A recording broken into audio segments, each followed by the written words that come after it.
I guess you'll be able to watch it below this live feed too. So, are you rolling? All right. Hey, we're live right now. We're watching a beautiful little promo. Okay. Right? You should be seeing you. Should be seeing me. First guy, then you're gonna see Gregory Wendt. Gregory Wendt. Video watching.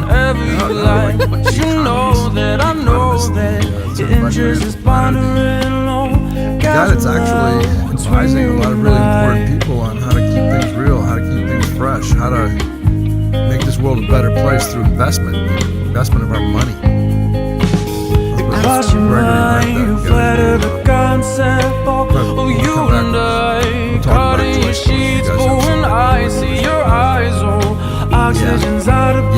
So how you doing? Are we at more in the sky?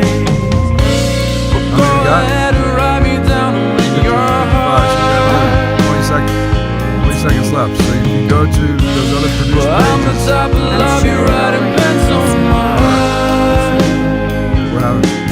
you're open on this camera right here.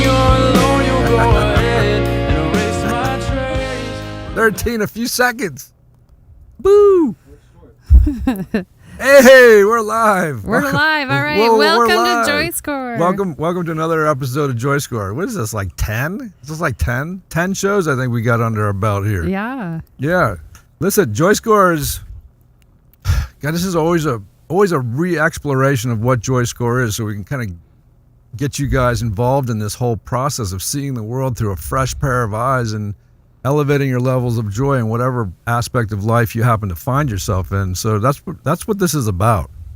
And our guests, they bring their life experience and their work experience, and then they show us these little nuggets and how they learn from their work and how they bring that into their life and elevate their levels of being, elevate their levels of consciousness, elevate their spirits, and inspire those around them.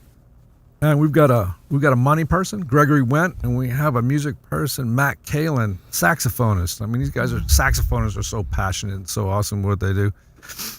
But Suzanne, maybe you could tell us a little bit about these extraordinary guys. This is my lovely co-host over here, Suzanne Toro. You're looking beautiful. Oh, well, thank you, Thomas. You're looking pretty snazzy yourself. I'm trying tonight. A little red leather. Yeah. Red leather. That's nice.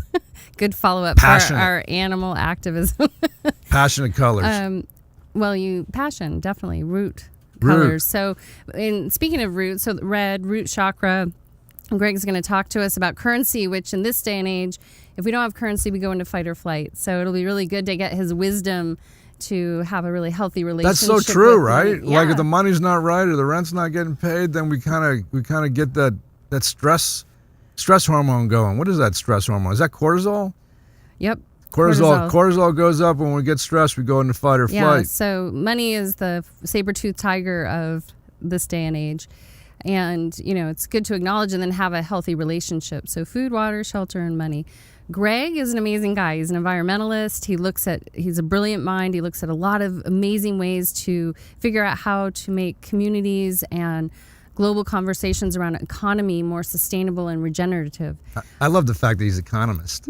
Because those economists are kind of magical guys because they have this wonderful way of predicting the future, by taking in all the information and then giving us an accurate output of what may happen. Absolutely. But a good economist is worth his weight in gold, and having that financial planner aspect or helping people build their wealth with an economic background, that makes this guy extremely powerful, yeah? Absolutely, and he can speak both languages. So people coming from more of an old paradigm, he's really personable and able to help bridge them into a new possibility, a new way to think. He's really cosmic in the sense that he speaks from the universal cosmic stance and brings it back here to Earth. And have a financial planner talk to you about the cosmos as he sits there and plans your financial wealth for the future. Sounds mystical. He is mystical. He's a mystical guy. He spent a lot of time in India. He's a yogi. He's been a longtime friend of mine. We do the way of tea together. So he brings in a lot of... Yeah, he likes those ancient teas. He likes old tea. Yeah, and if you have tea with him, you might get a guru in your mouth, a little ash blessing. A guru in your mouth, a little ash blessing. Yeah. Wow. We can ask him about that, but it's always fun. Maybe you can explain that. He's because you in your ceremonies in helping the people that you help, you bring tea into it quite a bit. Yes, all my. Tell us a little bit about the tea ceremony. So way of tea is a Zen practice used in the Tao and different traditions. It's another way to elevate your joy score too, especially when you're having a Absolutely. tea appreciation, or it could be a coffee appreciation, right? Yep, absolutely. And it just brings you into present moment. And the tea leaf is a amazing adaptable element. Does the tea bring you into present moment, or is it a ceremony and then the tea bring you into present? It's a couple things. It's set and setting. So those serving tea in a tea ceremony are responsible for really being grounded, present, and in the space, and cognizant, having a clear mind of what they're delivering. When they're, in the Tao, it's not just to be present. It's really, how are you touching the teapot? How are you with everyone in the room? Are you cognizant of their feelings, their emotions? So what are some of the specifics of, like, when you do a tea ceremony? Like, what are you very cognizant of when you do that? Well, as Wuda would say, who's Wuda? Wuda is a Zen monk out of Taiwan. He has the global Wuda the Buddha. Wuda the Buddha, definitely. And Greg knows him. Greg and I knew each other before Wuda, but we both are close with Wuda, and Greg has helped him out a lot. They have the global tea hut in Taiwan, but Wuda will encourage everyone to put chalk around their tea space, whether it's just for themselves, for one person, or a group of people, that you really leave everything behind and come into the present moment before you serve that tea. Tea ceremony is about preparation and how to maybe move into your day with a clear head, clear space, right? Well, in the medicine, so the tea leaf, the tea tree will actually wither and die if it does not have human touch.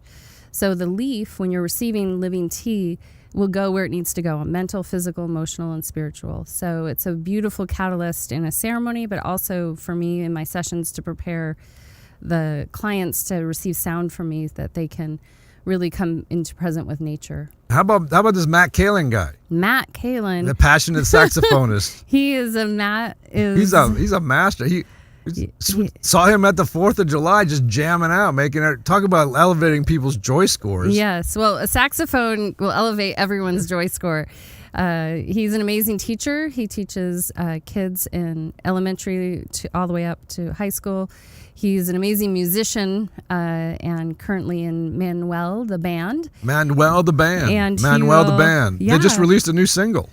Yes, and we're going to hear it tonight. That little promo, the lead in, was actually the beginning of the new single. Yep. And then later on we're gonna watch the whole video of it before he comes in. Yes. Yeah, we're so excited about that, right? Yeah. New single, not released anywhere. Yeah, and what I love about Matt is he's an adventurer. He's really he has avalanche gear. He takes skiing. He likes to off-road, really be in nature and commune with nature. He's an LBC wild man. He is an LBC wild man. I love it. Yeah, this guy's got some spirit, man. He's awesome. So how you bringing joy into your life? These guys elevate people's joy scores, right? Absolutely. You elevate people's joy scores. I try with your tea ceremonies and stuff. Yeah. What are you doing for yourself to elevate your joy scores these days? Really, being in the present moment with myself, not only when I'm in my practice with my clients, but outside of that, really trying to be more cognizant when I'm out in nature, to really sip up the nature. I've been doing the stairs and walking along the ocean. So a little exercise raises your joy score. That raises, but just noticing like nature. I love like when the trees respond to me. That makes me really happy. Like the wave, they respond to the environment around me. Do you get this? Like every time you see the ocean, do you like just feel better? Do you like take a deep breath? Like every time I see the ocean, the vastness of the ocean, I just stop naturally and take a deep breath and marvel at the reflection and the vastness of it. It's actually, I guess in a lot of cultures, the ocean is consciousness. Yeah, and it's the metaphor, right, for samsara, the waves of life that we continue to cycle through, and the tides represent, those different phases of our life, or phases of our day, or phases of a moment. The ocean's got everything. Absolutely. It's where we came from, for gosh sake. Absolutely. Water, people don't think of their star water, so we have fire and water together. It's hard to believe that we crawled out of that ocean and wound up on the beach just waiting to evolve. Isn't that crazy? It is crazy. So what do you do to lift up your joy, Thomas? Well, this show is one way. I love doing this. I love these guests. I love even contemplating. That's the other thing. Just contemplating where the joy is in life can elevate your joy score. Yeah. Like every time I come in here, I'm like trying to wrap my mind around the ambiguity of this thing that we sort of take for granted. And we don't really look at it as a basis or starting ground. We typically, like me, I look at it like if I'm happy or if I'm feeling the vibe or I'm feeling life moving through my body, I realize when I get there, I'm like, man, why don't I just start here? How can I maintain this? Because when I maintain this, my IQ goes up like 40. It's like 40 points, you know? Yeah. But if I'm like in my head or I'm worried about something, I'm like an idiot. Well, aren't we all, Thomas? I don't know, but I'm an extra idiot when I got my head up my butt. I can tell you that right now. But anything that gets me back into the space, back into my body, back into, you know, a lot of our guests are showing us the way, like simply giving ourselves a little hug. Yeah. Like, why don't we all just give ourselves a little hug? Yeah. That's one thing. Appreciate this body. A lot of times people can't even give themselves a hug. You know, if you can't give yourself a hug, how are you supposed to give somebody else a good hug, you know? Yeah, absolutely. That's a great way. You know, when I'm in the clinics, that's one of the first exercises we do with the breath. I don't tell them that they're hugging themselves. And ironically enough, the last person to bring that concept up was the Punisher. Yeah. He's the Punisher. So a wise guy. The Punisher brought that up. He's like, wow, what I do before I get into the boxing ring is I get Malcolm the Punisher, Malcolm the Punisher. What's his last name again? Malcolm the Punisher. McCallum. McAllister. Malcolm the Punisher McAllister. This tough guy. Like, says when I wake up, I give myself a hug. I look out the window and I get gratitude. I fill up myself with gratitude before I go to the ring and kick the shit out of somebody. Yeah. I mean, this guy. I mean, but that's something that I do.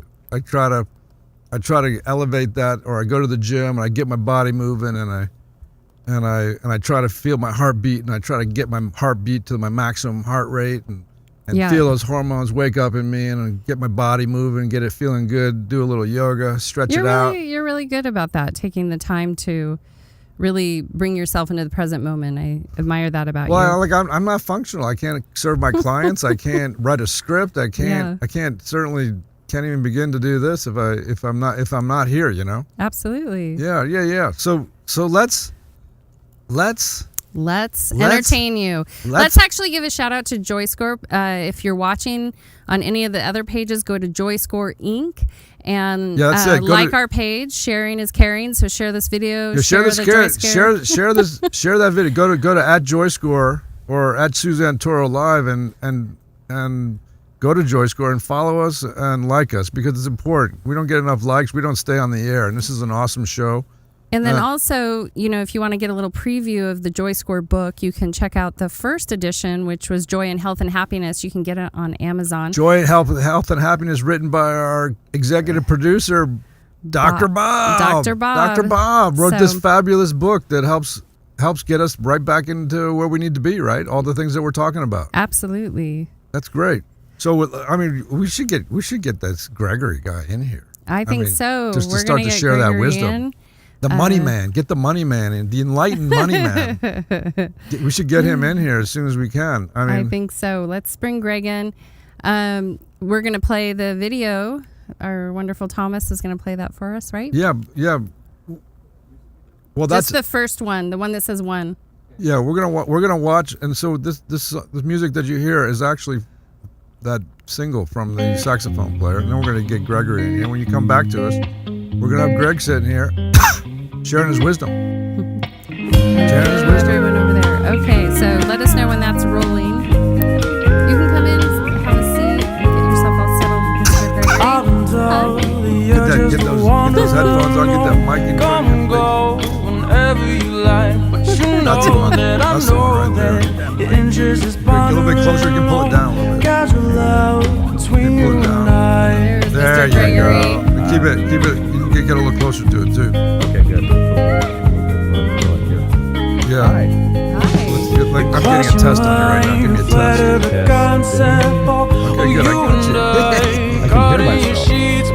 Is that too loud? If it's too loud, you can just move the sometimes I get too loud. You turn it down. It kind of helps.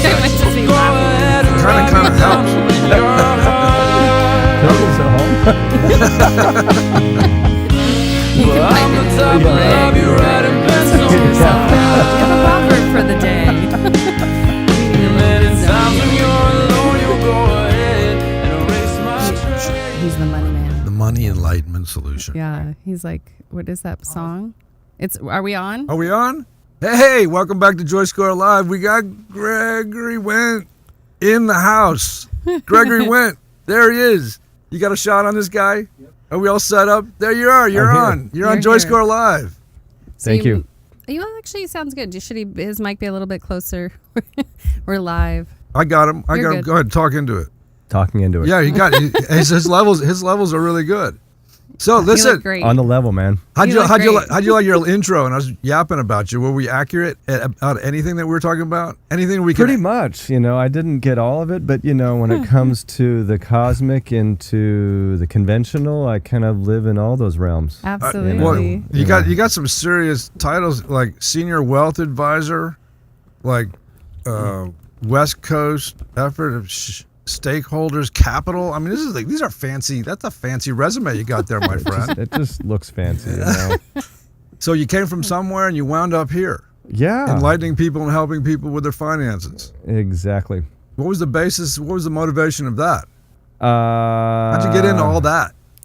It's a long story, but we have some time, right? We do have some time. Don't worry. It's actually a really beautiful story. And we'll cut Yeah, you there's off. so many different ways of saying it. Yeah, That's one it's thing really that's so fun. When you magical. look at all the layers, there's always different ways of approaching the same situation. So I went to UCLA, and I studied a number of different disciplines, and I ended up with a degree of economics and business administration. Beautiful. Yet my passions were computer science, international relations, Japanese, esoteric culture. I took biochemistry as How my the hell first did you ma- know to study that stuff? Well, I don't know. I mean, I had the notion when I was living in a meditation ashram for my summer break between my junior and senior year of high school. Wow. So you had some serious reflection, introspection going on rather early on, yeah? Yeah, when my parents split up when I was 14, I started going, well, what am I going to do with this crisis in my life? I can either melt down or grow from it, and I intended to grow from it. And that was maybe my first step on a spiritual path consciously in this life. Wow. That's so. I mean, that's interesting. That's a very interesting step. So in that challenge, are you just like the only one? Were you like the only son? I was the only son. And Who'd you wind up with, mom or dad? Dad moved out. Dad moved out.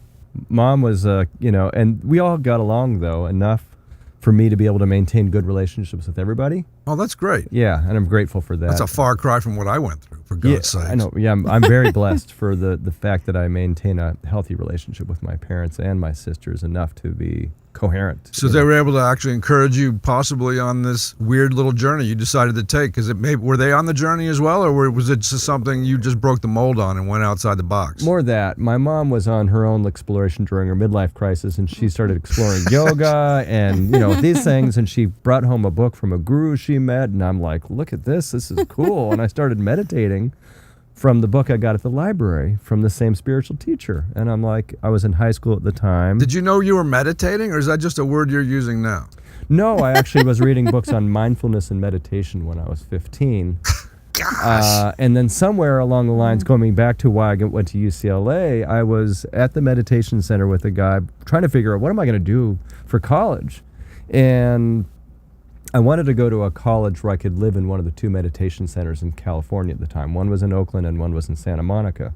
And, well, I'll go to UCLA or I'll go to UC Berkeley. So I applied to UC Berkeley in biochemistry because I was inspired with the notion that you can look at the juice of a spinach plant and discover what's in it by shooting x-rays into it and looking at how it reflects on the plate. And I'm like, I want to be a biochemist. And somehow the I got rasa the idea. of spinach. Right. The rasa of spinach. And the then juice of spinach. Because I'm a systems thinker, I started thinking, the world has a problem with immunology, and I wanted to create a business in immunology. What is that?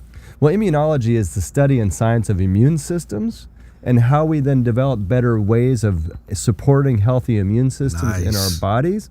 And then, when we get to where what I'm doing now, I kind of going, well, maybe I kind of have a business that's related to that, and I'll tell you about what I mean by that later. This guy's off the Richter scale. So then I I moved want to go back to something. anything, yeah. I want to I'll talk about I anything. want to slip back to, because we have a listening audience, and we're all dealing with our little dramas or our big dramas, or however we're perceiving it. Even if it's a little drama, we probably feel it's a big drama. Yeah, But especially for separate, kids that come from broken homes, yeah. and you find your way into meditation. So if you're how are you as a 14-year-old, and let's say finding your way out of that level of stress? Like what actually happened? Where were you? Remember yourself sitting in your bedroom, sitting there with your head in the hands and going, "What the heck? How do I do this?" I actually do remember what happened during that period. Tell us a little Shortly bit. before my parents split up, and my father came to inform me that he was moving out for a short period. Like, what? Before that, some of my cousins had gone through a breakup with their parents, and I saw what their energy field looked like. And they were broken. They were not broken, but they were just broken down. They were really affected. And then when I was unexpectedly experiencing what my parents were going through in the split up, I'm like, do I want to be like that and let it break me? Or do I want to break through? And there was something in me that instinctively knew I am going to grow from this and nothing is going to get in my way. Wow. And that was just my instinct. And that was purely just innate. I had no... That was from an outside family Well, he situation. started No, it's reading from like my- Carl Sagan at 5. No, I actually no. My dad. No, I started reading other books. I have a whole collection. Yeah, but you saw he's- my pictures that I sent Yeah. you. I mean, of all the books, I was into science, and I was into stars, and I was into science fiction, and Star Trek, and all this. And my dad and I used to look at the stars and talk about cosmology, and then he took me to see Carl Sagan, and the notion that we are all star stuff landed. And I'm like, holy Toledo, because I understand chemistry and my body enough to know that the atoms in my body were made in a star, and I understood that at 12.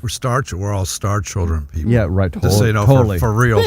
So we are the aliens. We're looking for aliens. Guess what? Yeah. We're already it. It's much more effective to incarnate in a I meat just- suit than a tin can. I mean, come on. Kind of key. I mean, we're falling through the earth at a universe at 500,000 miles per hour, rotating at 3,600 miles per hour. How fast are we falling around the sun? Like, I think we're going about 70,000 miles a Good minute. Lord, look at all those right? elements. We're Now, constantly people in that motion. have stress and anxiety issues, now you've really freaked them out. No, but I want to go. Hold on. Just hang on. Hold on, Strap yourself in. hold on a second. Thank God for gravity. Hold on a second. Like, so if there's a kid listening, or there's a parent that's going through a divorce. Yeah.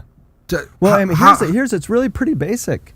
That you got to look at what it is that you can direct because only we control what we think and what we feel and how we respond to any situation, and we have our innate reactivity that like we snap into a situation, but we can adjust how we react to our own reactivity. So if you had a kid, what would you tell him? If you're going through a divorce and you could see the kid was down, well, how would you direct him? I would say to whoever is listening to this that is in a situation that's challenging, It sounds like you slayed it, dude. that is, you are a creator.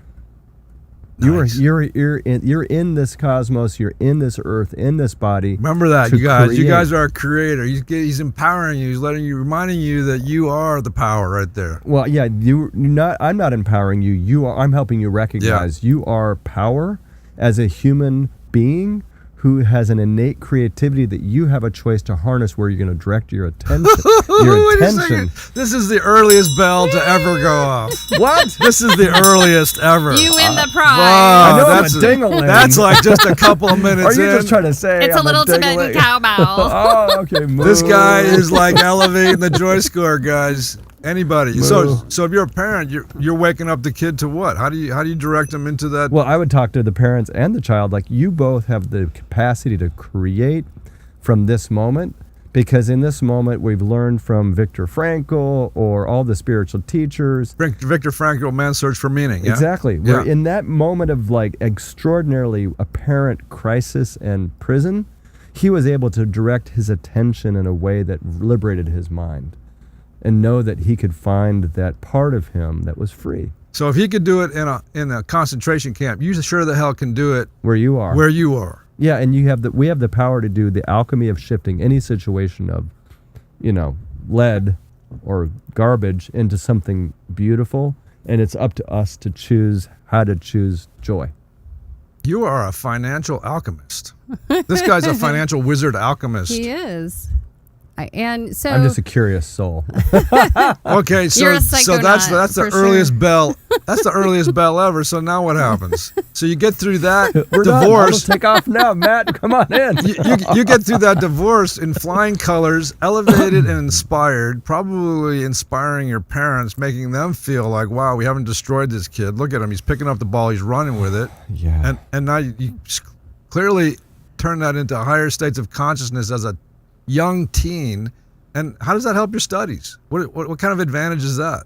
Well, I remember now what I never remembered much since. That's what we do here. That I started, for lack of a better word, hacking how I study by recognizing that by stilling my mind and paying attention to what was going on in class and remembering what we went through in class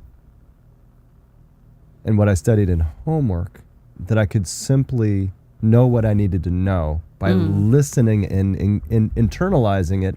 And then when I studied, here's a secret that I always found. If you have a test tomorrow, you're studying too late. If you have a test in 3 days, you study your ass off tonight and you sleep on it so it sinks in, and then you review Nice. for the mornings before, to just like know that you need to trust that it's already in you because you were in class the whole time. You actually heard everything you need to know. Hey guys, my Just acting access- clients, all my acting superstars out there, that's the lesson that you get. That's the one that we found our way Yeah. into that too, in Right. our theater arts and in being in front of the camera and how to train these actors. Similar process of receiving. Right, because our unconscious and our mind actually records every instant in your life. So if you just know how to access your own database, you don't need to remember anything. You just need to access you've already got it. I always tell my kids relax. that all the answers are in the universe. You just need to access them. If you can, But he had to develop that muscle. So he found the meditation, and somehow So do you remember the meditation that allowed you to develop your attention to such a degree where you could remain present as such a young man? Well, I think there wasn't a thing like a particular technique. It was more of a depth of recognition that really became an inspiration for every area of my life where I was weak. And that hasn't changed. No, it just keeps expanding. I don't want to keep bringing out this bell. You got your little Tinker Bell. Would you please ring that thing? Would you please ring My that? God. Thank you. Thank you. Ding-a-ling and ring-a-ling over All here, right. right? So now cut two. Dun, Now cut two. Okay, so then when I was encountering the culture's tradition about how we narrate spirituality, that at that point I was like, okay, God's up there and we're down here in the shithole. Pardon me for my French, but I'm like, It's okay. that's a narrative that doesn't just sit well with me, because if we're all star stuff and we're all alive and conscious, well, why doesn't that just doesn't reconcile? And I never really thought about it.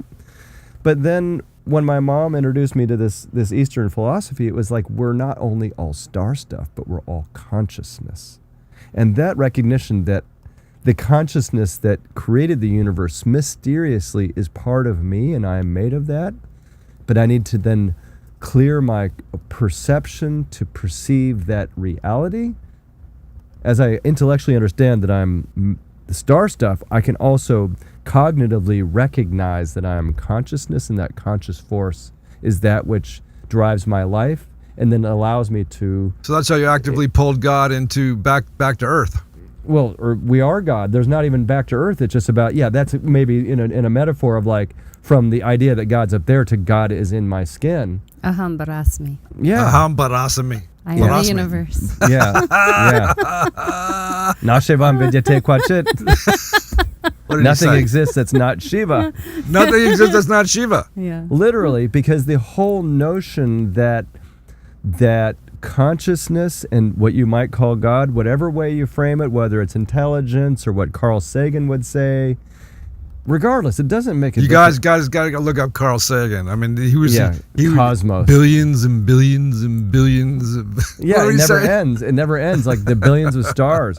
So when you recognize that awareness, that's us, then you go, we can awaken You can relax. to relax because there's nowhere to go. It's simply about shifting your perception. You know, So share that, because even as a teen going through some strife and other times potentially in your life, yeah. there's nowhere to go, because this is the one thing where people numb out a lot because they're uncomfortable with the here. Right. So share a little bit You about must have been like the oddball kid, though. You must have been like the kid walking down, just like He's- seeing To- everything. Totally, but He's in the some special ways, kid. But then you learned how to act and fit in. well, yeah, I mean, I'm a shapeshifter, you might say. I mean, in other words, I was like involved with student, like activities, and I was part of a social service club, and I played water polo, and I was in the swim team, and AP calculus, and I'd go to the ashram a couple times a week and meditate and chant. Yeah, but nobody knew that you were the star child.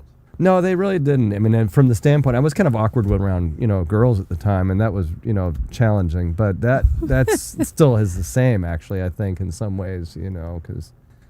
you're adorable. Don't say that. He is adorable. Yeah, so if you're single and you think I'm adorable, you can contact Suzanne. That'll get this poor Ping guy me. off Match. Ping Match me. that'll get this guy off. Get me off of Bumble. Jesus That'll Christ. get him off Match.com, for God's sakes. Yeah. Just go into the cosmic web. Yeah, you'll find me. Well, that's interesting too. Very, very interesting to me, because a true actor, or acting is innately within our makeup as human beings. Totally. So it's the ability, basically, or as the ancients perceived acting, were conscious beings who had to act in order for them not to be burned at the stake or crucified, because they had to be able to put on another face and shapeshift. And at the moment that they felt that it was time to let the word out, they let the word out, understanding that it would probably cost them their material existence. And that's the basis of true acting.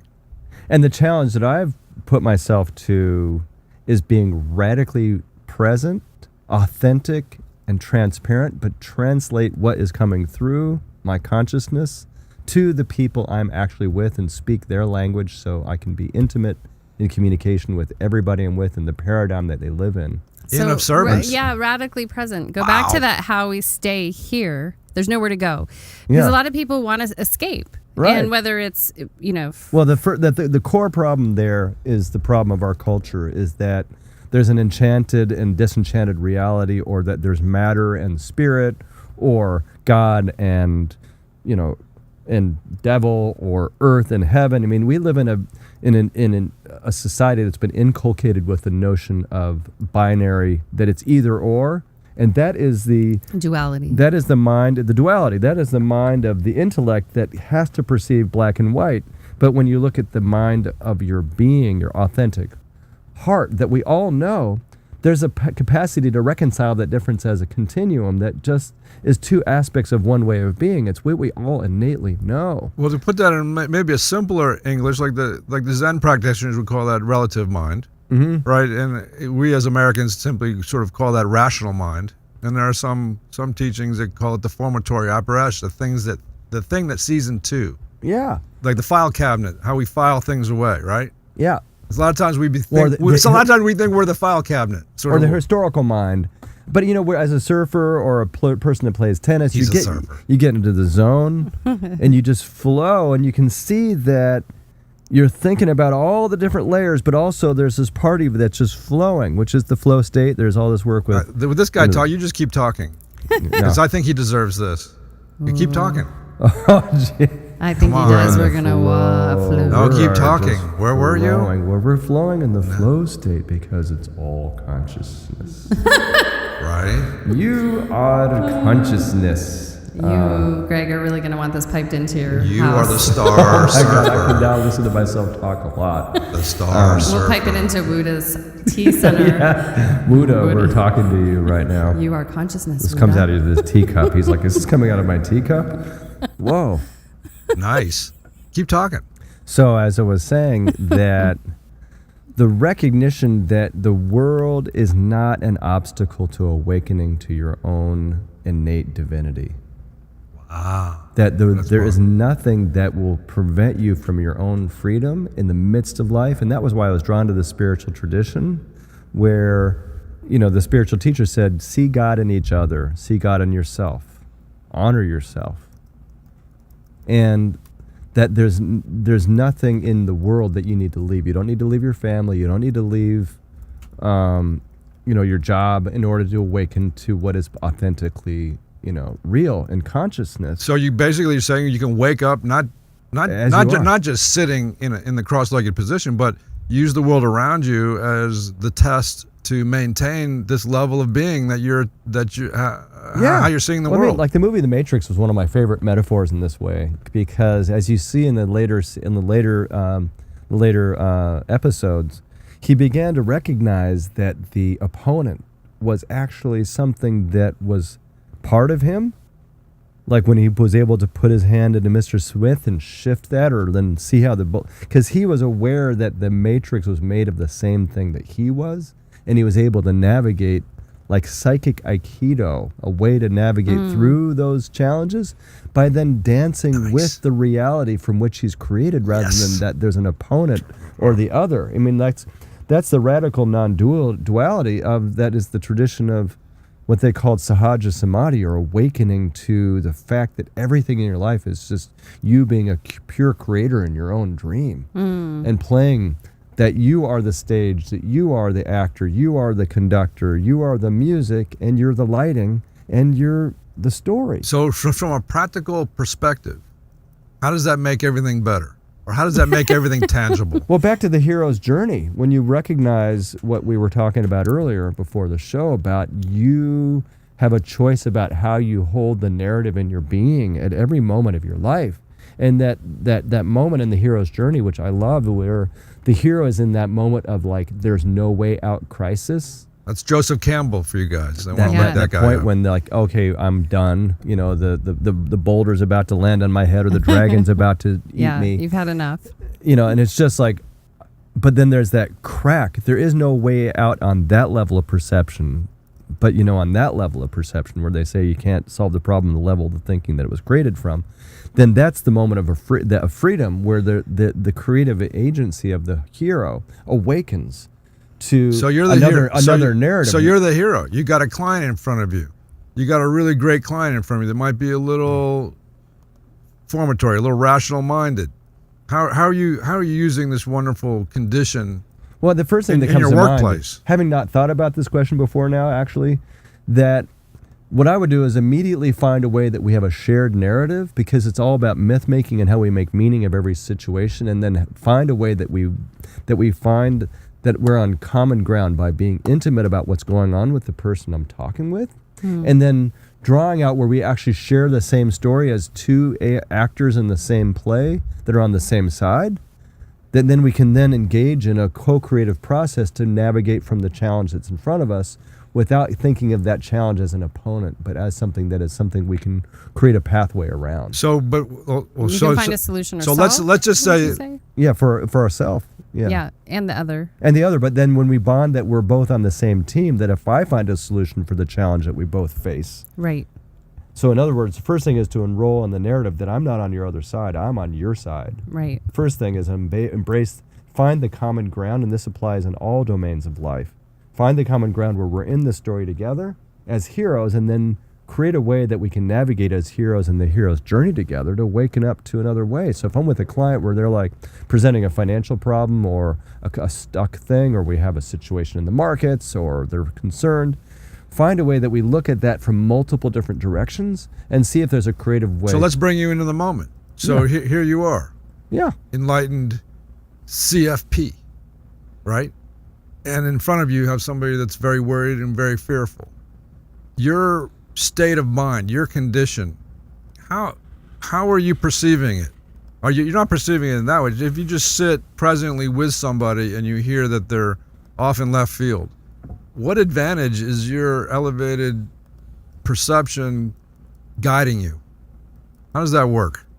Well, I mean, all of investment management is about taking opportunity and risk and managing the juxtaposition between the two, right? Because like, hey, say that again. taking opportunity, Taking growth, opportunity. how much money can I make? How much money can I make? But I'm afraid of losing money, How much money can or I make? not I don't having want to lose money. or not having enough money in the future, and then navigating the kind of greed, scarcity, or the fear or opportunity kind of arrangement, and then looking at those dimensions of our emotions in a financial context and look at what's really going on with the person. So what I do with people and with the projects and the businesses and the advisory work I do with think tanks and others is to look at what is the bigger context here? What is really going on underneath the surface on the project or problem at hand? And look at an innovative way to reflect on what's really the problem and what's a better question to ask. What's really going on? And so if you can share how important critical thinking and objectivity are, which you're really, in knowing you're very open-minded. You're not in a locked perspective, and you're always kind of willing from seeing things from a different vantage point. Well, so if you can share the importance Let me of go. that. I'll go right to what you were asking about. Is like supposing as a client thinking about the fact that they have X amount of dollars and they want to retire in this many years, and they're worried about risk and the loss and all those things. And then there's a state of fear that's driving their choices that brought them into my office. Right. So then Right. I would first start by saying to somebody in a personal wealth management context, I want to learn about everything that drives them as humans, what their deeper meaning and purpose is.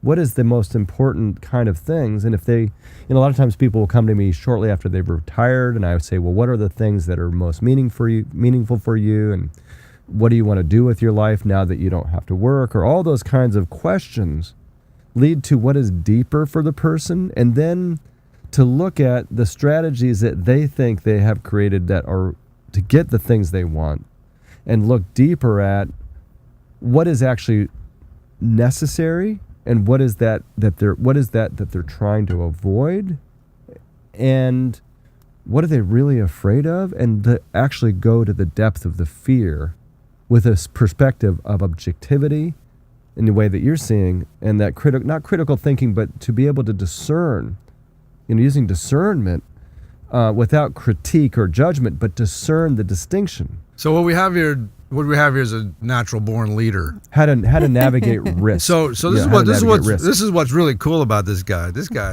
is off the freaking chain, because your sheer presence alone is going to bring a more elevated perspective, even from your client's perspective. And that's one of the gifts that comes with maintaining your perspective, is that anybody that winds up in your space is going to be better, because this. Oh, unless they're not, and I'm having a bad day, but that happens for occasionally, where they're just like, oh, who's that guy, Well, that's where your responsibility comes in terms of throwing that switch, and that's where your challenge comes in. That's where your challenge. Every day, right? When we're all triggered by emotion. But you must notice the moment somebody walks in, and if you're having a good day, and you're seeing things and not overthinking, but just receiving the information, all the gazillions of ways that sensorially we pick up from each other, you're able to ascertain what needs to be happening without even having to think about it, because you're receiving and sensing, and that's taking you into your structure. Well, what you're saying reminds me of the things that I do in my business meetings with my partners, or with clients, or somebody I'm getting to know in a first-time meeting in a business context, or even social. I always like to check in first about what's going on emotionally, and if I know there's been a couple of instances with some recent events that I've been very stressed out or very unhappy with whatever is going on right before I get on a call with a client, and I just make sure to be intimate and take off the business hat and just say we're both human beings. We're talking about these people's intimate personal lives, so then I share with them where I'm at, so that creates a bond and a relationship, so they know that there's actually a human on the other end, and that I know that they know that I know that they're actually human as well, because finance is, in the sense that that's it, people. Let's talk about money now. Let's talk about the money. Let's talk about finance and economics, right? So if you look at economic theory as it was created, it's actually something that was born out of humanities. It's the money is born out of human relationships and human agreements, but it's become quantified because people attempting to rightly so, find a way to measure and keep record of. But that, how do you measure the taste of chocolate, right? So then that becomes the kind of the implication behind our economic theory is that there's so many unexamined assumptions in the quote science of economics or the science of capitalism or the science of finance. Those could be limitations. Those are structures that are organizing principles, but when you look at the assumptions underneath those organizing principles and give yourself the capacity to know that we can rethink those assumptions and come up with a better system, that's the work that I do, is to actually look with sophistication at the scientific layer, the social layer, the cultural layer, and the political layer that are underpinnings of the various economic systems and the institutions that influence those systems and the systems that are influenced by those systems, so that we can actually create a better model for humanity today rather than based on the thing that we've inherited. A very simple way of saying it is that the financial institutions and the economic system that we have were designed well for the time that they were created, but we're in a different time. And you're redefining this structure. Well, that's been my passion since I was you're young. Share the bridge from finance as you relate to it to nature. The one big lesson. Oh, okay. The one big lesson before he gets to that thing is that any being on the path in a moment has the ability to adapt and redefine culture in that moment to fit what's actually required, because circumstances are shifting all the time. Absolutely. Especially now with the bio and so. nanotechnologies and all this internet and this wonderful phone that we have that gives us all of this information. Some of the ground rules and the social structures have shifted, and your ability to see what's required and what's needed gives him the ability to adapt. Absolutely. Like a good actor. Like a good actor? Like a good actor stepping into the moment for the first time with a structure, which are the old economic, but how we discover ourselves and how much of ourselves we bring through that moment to adapt to what's required of us makes you a great actor. Yeah. Well, I think of myself as Makes him a great actor. we're cultural creative artists, like Cultural creative artists. I mean, think about people like Salvador Dali or Why? When we got Gregory Wendt right here. Mikhail Gorbachev or Forget those guys. We got Gregory Wendt. Yeah, thank you. But that's my point is that they gave themselves permission to be agents of change by acting in a way that inspired them to create a new form of reality. And we all have the power to do that. Every single one of you who are listening to this right now, you have the power to create reality in a new way and express yourself in a way that's authentic and engaging based on your creative spirit and the people around you's needs and love. With the job that you have. And you so, can redefine the job that you have in whatever Every that moment, might be. every moment. In every moment. And I'm challenged every day to think about what I'm doing today and how it could be done better. Yeah, but that mindset could be Anything. a teen in Taco Bell working. He could be looking around at the structures around him. He doesn't have to go to sleep within a mindless structure. He can be perceiving it in a way to make it better. Yeah, or how to, like he's on his break or she's on her break, and how to get along better with the other employees and how to find a way to talk to the boss about something that went wrong with the French fry machine. I mean, there's ways that we can navigate, and how you make those little micro decisions will define the path of the rest of your life. Say that again. How you make those micro decisions will define the path of the rest of your life. How you make those micro decisions will define the path of the rest of your life. The path of the rest of your life. Gregory Wendt. There's something that's very powerful about a phrase that I heard. There's nothing more powerful than right action in the moment. In other words, I don't mean right wrong, but I mean like right action in the moment. What actually has the joy or the integrity or the clarity, because all of us have an innate sense of something better. So then to get to that place of what is good, we hope that we have that innate sense of something do. Better and have not given up on it due to the layers of programming and conditioning. Our Western education, so westernized, our fear-based perspective of each other, being afraid of each other. Most people are navigating. Most people are not navigating like you're navigating. People. Remember that first day that Neo and Morpheus met, and Neo was like, "What are you talking about? I'm just some dude." Right. But he said, "No, you're the one. But every one of you is the one. Just wake up." Yeah. Nice. Every one of you is the one. Just wake up. We just wake up. Just wake up. Greg, Up the fuck we must wake. Up Yoda the said. fuck, we must wake up. That's what We're Yoda done. said. Up the fuck we must wake. So, Greg, That's so beautiful. can you share for the Oh my listeners? God, that belonged to. I'm sorry. I'm sorry. I got that from I'm Instagram sorry. or something. All I don't right, know. whatever. It doesn't It was matter. good. I had to use it. Yeah, you used it good. I wasn't planning to. What were you going to say? So if you can share a little bit, because you mentioned programming. So if we look at neuroscience, our neural pathways are really mapped. So with something like money, for certain, we have some programming embeds that come from our parents, that come from society. If you can just share one simple way to reshift your relationship so it's more holistic, so it does mirror nature, because nature is so regenerative. Yeah. Well, thank you. Yeah, I think what you're speaking about is a notion of resilience, that if you look in an ecosystem like a forest that's had a storm come through or a fire, there are principles that have been developed over 4 billion years of creating a path for life. I mean, I was just up in Yellowstone watching a place that was one of the most magical places where there was a forest fire, but there was like hundreds of little pine trees across, and I took a picture of it. It was amazing. I wish I had that picture to send you. So that you look at the forest, it was like what was devastation was actually thriving. And in the challenges that I've had lost in my life, there's a part of me that I read somewhere in a book or something. Which one? Which challenge? I mean, how many? I mean, Pick one. Bankruptcy, divorce, challenges, illnesses. These are all things you've been through? Yeah.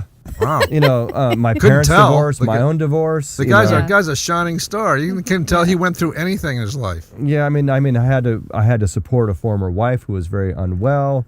That put a lot of financial pressure on us, such that we had to file bankruptcy in order to keep going. So And in those then we- moments, though, you're definitely turning up the conscious, paying attention.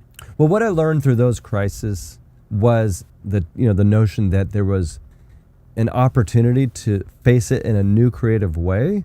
And then someone said to me something, or I read it somewhere, where when you look back at life with that benevolence in your heart, and you see that was the best thing that ever happened. We always will arrive back and say, Yeah. it went that exact way because I wouldn't be in this amazing situation if it weren't happened exactly how that shit went down that was so bad. Yep. So then if you are in the middle of the storm and you remember at some point in the future there will be recognition that there's an amazing gift in this storm and this problem and this loss, and you go, I am going to find the gift that this is the best way this is going to happen, and I don't understand how, but I trust the universe that I live in the best way happens universe. Right. That no matter I what like that. happens, Yeah. that's it. That's the thing. That's the thing of like, no matter how bad it is and how shitty I feel right now, this is going to be seen someday as the best thing that ever happened to me. And then what happens? Well, then I don't know. The trees grow, the I little kind of baby lighten up a saplings. little bit, and in that moment, I'm like so stressed and I'm so angry or so whatever. But then I just breathe and I remember to just get still, and just get still, Nice. and find that place of stillness in my mind or my heart, but whatever I can pay attention to get that place that's underneath the storm, And what does that allow you to do? to see it from a different perspective. To see it. From a different perspective, which is that whole thing. Are you seeing it, or are you just seeing really what's going on around or the you? situation, and then all of a I'm sudden, more the observer. that's where the resilience in our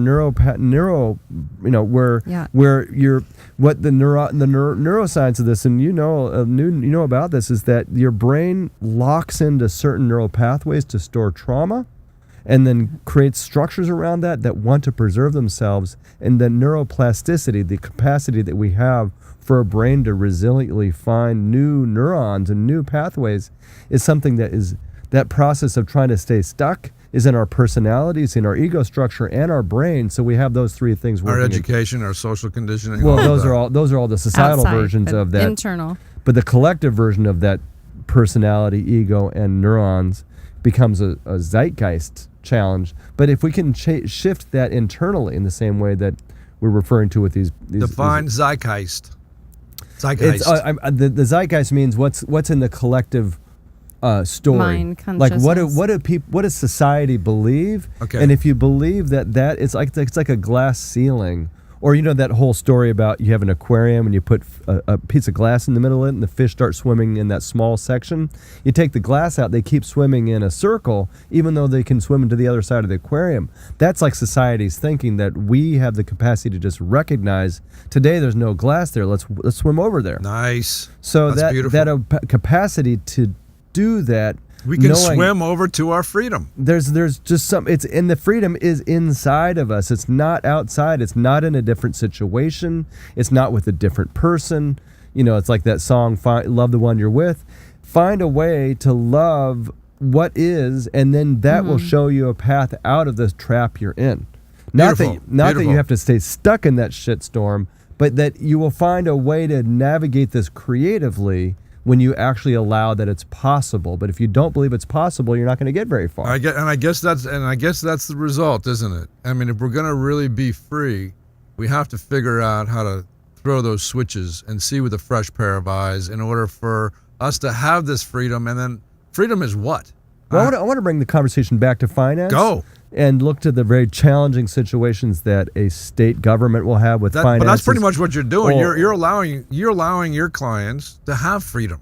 Well, yeah, or the people that I work with. I mean, there's areas that I work that are, you might call them clients, where I play a role as an advisory or a steering committee member or a guide, or people call me for advice on every number of things. So I end up giving counsel to people, whether they're my quote clients or not, in every kind of situation from some perspectives or another. But what I'm saying is that when you come to a point of stuck, either in a conversation about creating something with somebody or with a client that's like, I don't really know, I'm afraid about not having enough money when I retire.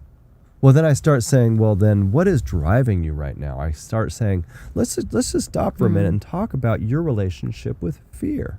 Yeah. And go to things where some financial advisors, and I'm not trying to distinguish myself to say I'm better, but I'm saying that the traditional approach to finance and financial advisory is not necessarily to talk about the person's emotional life or how they relate to fear. But I like to go there because ultimately a financial strategy is about protecting wealth for the future or making more money so there's more later. But it's kind of a fear-greed thing like I was talking about, so that to reflect on how we navigate those unknowns. Nice. There's the unknowns will never be known, and we have to find a way to manage our decision making coming from a place of strength rather than a place of fear. Well, and the unknowns are the opportunity, because that's, when you step into that where all things are available. Well, and also then coming to then the correct the direction of like, there are things that are unknown in the market. So, if you put money into certain investments, you don't know what will happen tomorrow, but we know what the person wants and needs with that particular piece of money. So then I get them back to, what do you actually know? Well, if they don't know the future or what will happen with that investment, but they know, what they need, what they want, and what their plans are for the next 5 years with that money, then that's building a story around what they know and then navigating their fears and aspirations around what is known, and then letting the world of unknowns be what it is, but work within the probabilities to help people find a coherent pathway to then match their desires, their aspirations, and values to come up with a strategy that supports that. Wow. A very simple way of saying it is I tell people, tell me what your dreams are, and we'll navigate making money decisions to support that dream and whatever that looks like, rather than money for its own sake. Money for its own sake is part of the puzzle, but it's not the top priority. What's nice is you're dealing with the past, and so it's like he's taking this like classic journey into healing space, or getting a person to a place where they can be present enough to see the future. So the challenge is dealing with the past, dealing with somebody's past, and so to get them back into the present so that they can actually see the opportunities that the future has to bring them. Right. And how they want to create those opportunities. Because if the person says to me, but once they're present, And Well, you but they have to be present, and we have to get them to be emotionally and then present. you show them their opportunities. Then they can start to see the picture kind of So, unfold in front of them. That's yeah, beautiful. And also, Yeah. you're touching on something really powerful. You talk about Nice. greed. So we have fear. We were talking before you got out here that basically our saber-toothed tiger in this day and age is currency, because without currency, we don't have our basic needs: food, water, and shelter. Mm-hmm. So In that system, right? in that system, but it's just numbers. I mean, there's billions of people on this planet. There's trillions of dollars circulated every day. We have plenty of currency to go around. Mm-hmm. Like there's no end to the equation. You can't spend it fast enough. Yet we hold it off, the scarcity. So if we go into greed, if you can share the alchemy to transmute greed into generosity and what the return is on generosity from a financial model. Well, that's really, really valuable. And I want to reflect a little deeper first Yeah. on the notion of generosity, greed, money, value, and look at what money is. If I contribute time and energy to your life that you value and you want more, I might say, well, in order for me to live and thrive, I need certain experiences and things so that I can give you my energy. So if you can make sure that I don't need to spend time with someone else to make sure I have a meal on my plate, can you help me support that? Well, then money is a means of exchange through sharing value in the context of beneficial relationships. Right. So then if you're struggling with money, think about what you have to give to the world and rethink what you think you have to give to the world, and find those who value what you love the most, and then relate to them better, offer them value, which is the generous spirit, Yeah. and then they will want to share more of what you have with themselves and others. Yeah. That creates the relational subjects through which money agreements happen. But then if we don't remember that layer, we get stuck in the numbers and the greed and scarcity game. Yeah. So then back to, that was some of the genesis of the creation of money, Nice. which could be a whole show in itself. Oh, yeah. But that's another day. But coming back into, what is this discussion around greed, scarcity, and what is that desire? Which is like, we look at abundance and value and sharing and thriving as a culture. Right. And then the great mother energy, the spirit of abundance that is, that is compassion, is about love, it's about better relations, about joy, about authentic expression and growth and all the things we've talked about. That's the archetype, or that's the principle that is an enlightened society. So when that is the basis of society, there's a spirit of abundance and sharing.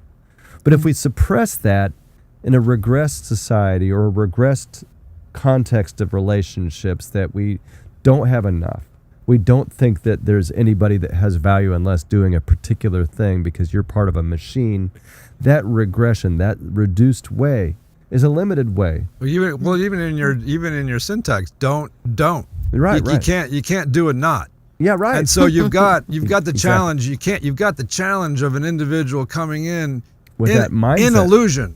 Right, In an illusion. Right. We need to shift out And of that so to a what possibility. do we need to even have fear? We need to have the imagination active in order to even have fears. So then that's where the power of, like, there's a woman that I know that inspired me so much. She created a group called the Business Alliance for Local Living Economies. And she ran her business with the notion of, I maximize relationships over maximizing profits. And she created a very thriving business, right? Because she knew that her customers were relationships, her vendors were relationships, her bankers were relationships. And by focusing on the quality of those relationships and making sure they're well, that was enable her to have resilience back to the way nature works. Right. Because everything in all the animals in the forest or in an ecosystem have an innate sense of relating that is part of something that's beyond their understanding. But when we as humans have the human mind to perceive that, which plants and animals don't necessarily, that there's a larger order of things that we can be in harmony with and bring that back into the economy, then we can actually start finding a way that we think that there's a zero-sum game. It's me winning or you winning, but that's a reduced, diminished way of thinking about society and relationships. If we go, but if we look at where we have common ground and come up with some ground rules of where we can have common outcomes and creatively use the resources of 1 + 1 = 3,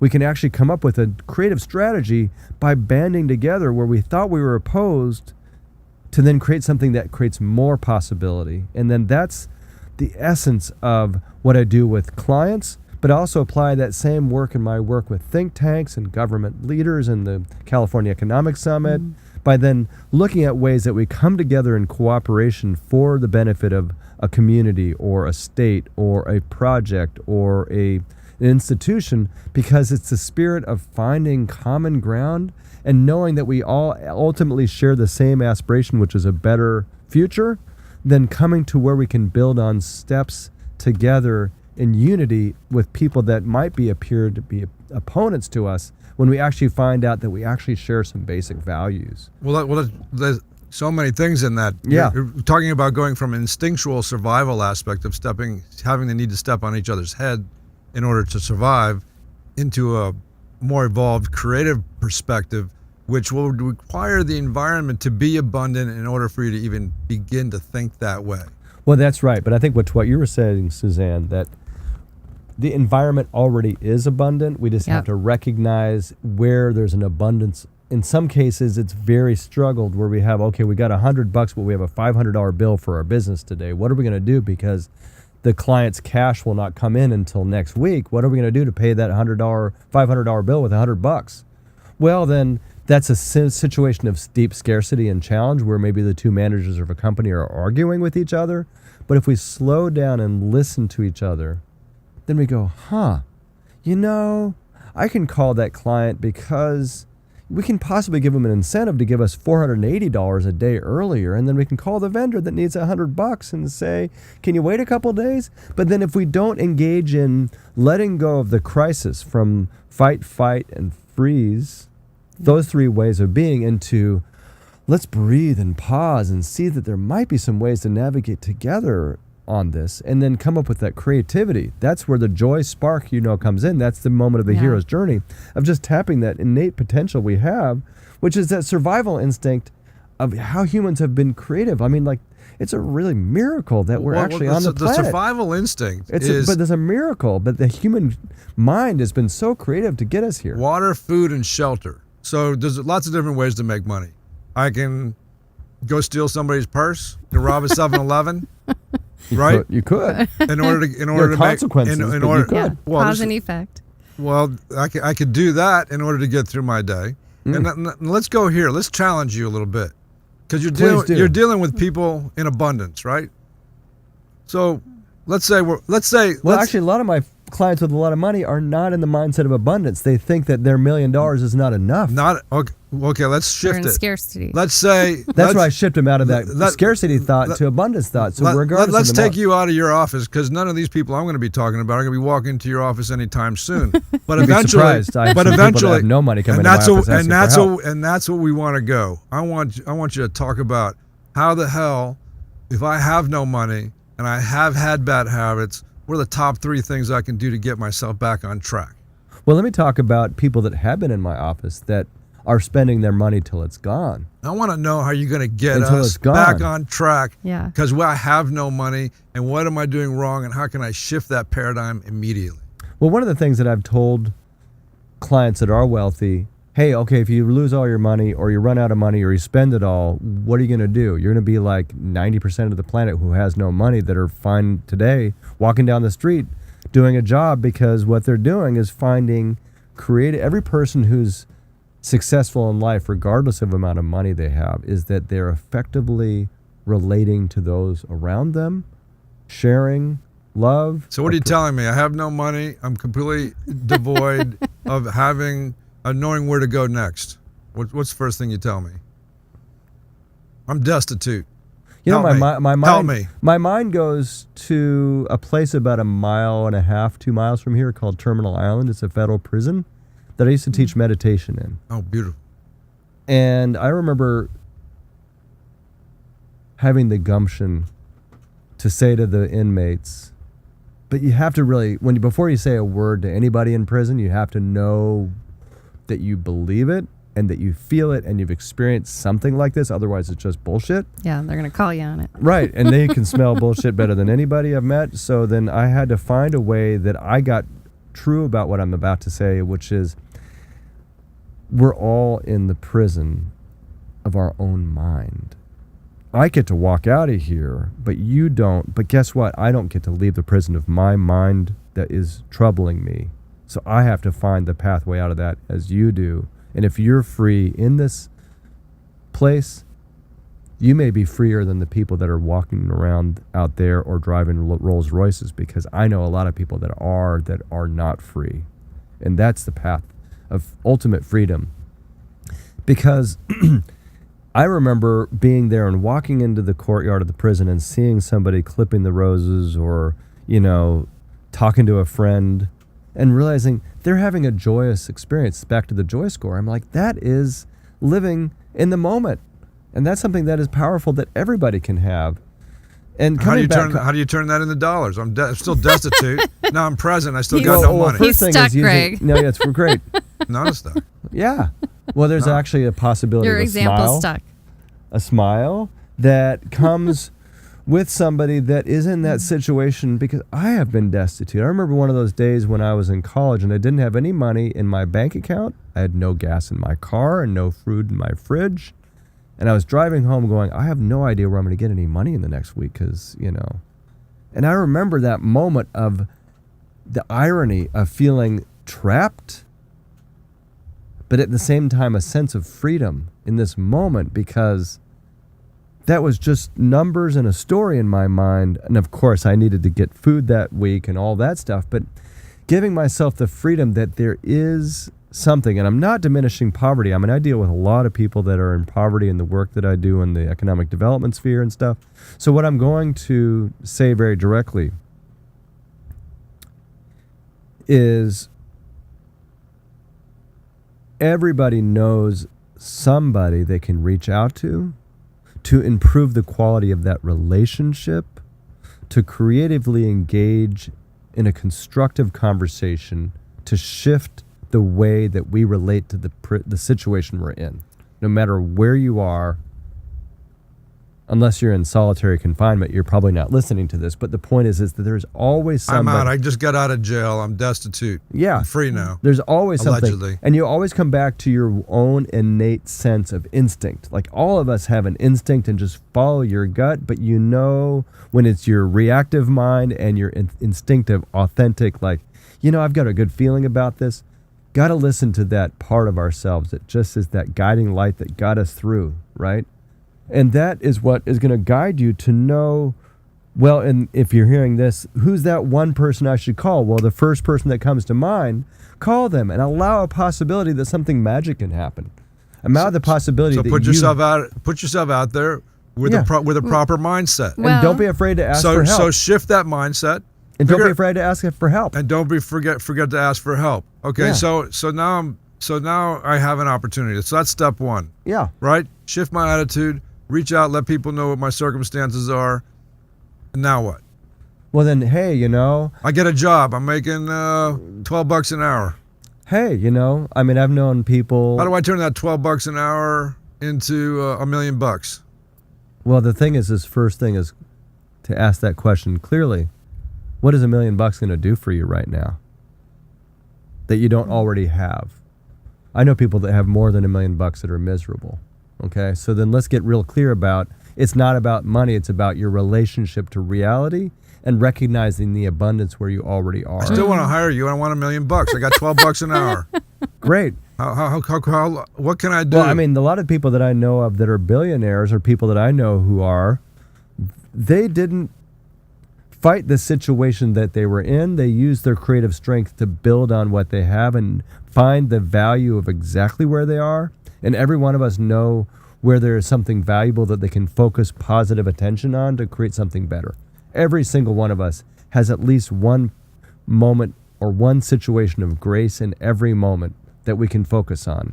Because there's a spiritual path that you know about, the spiritual path of beauty, which is one of the most inspiring things I've ever heard about a tradition in the history, is that the spiritual path of beauty is to be radically embracing that no matter how ugly the situation, there is something Absolutely. Beautiful.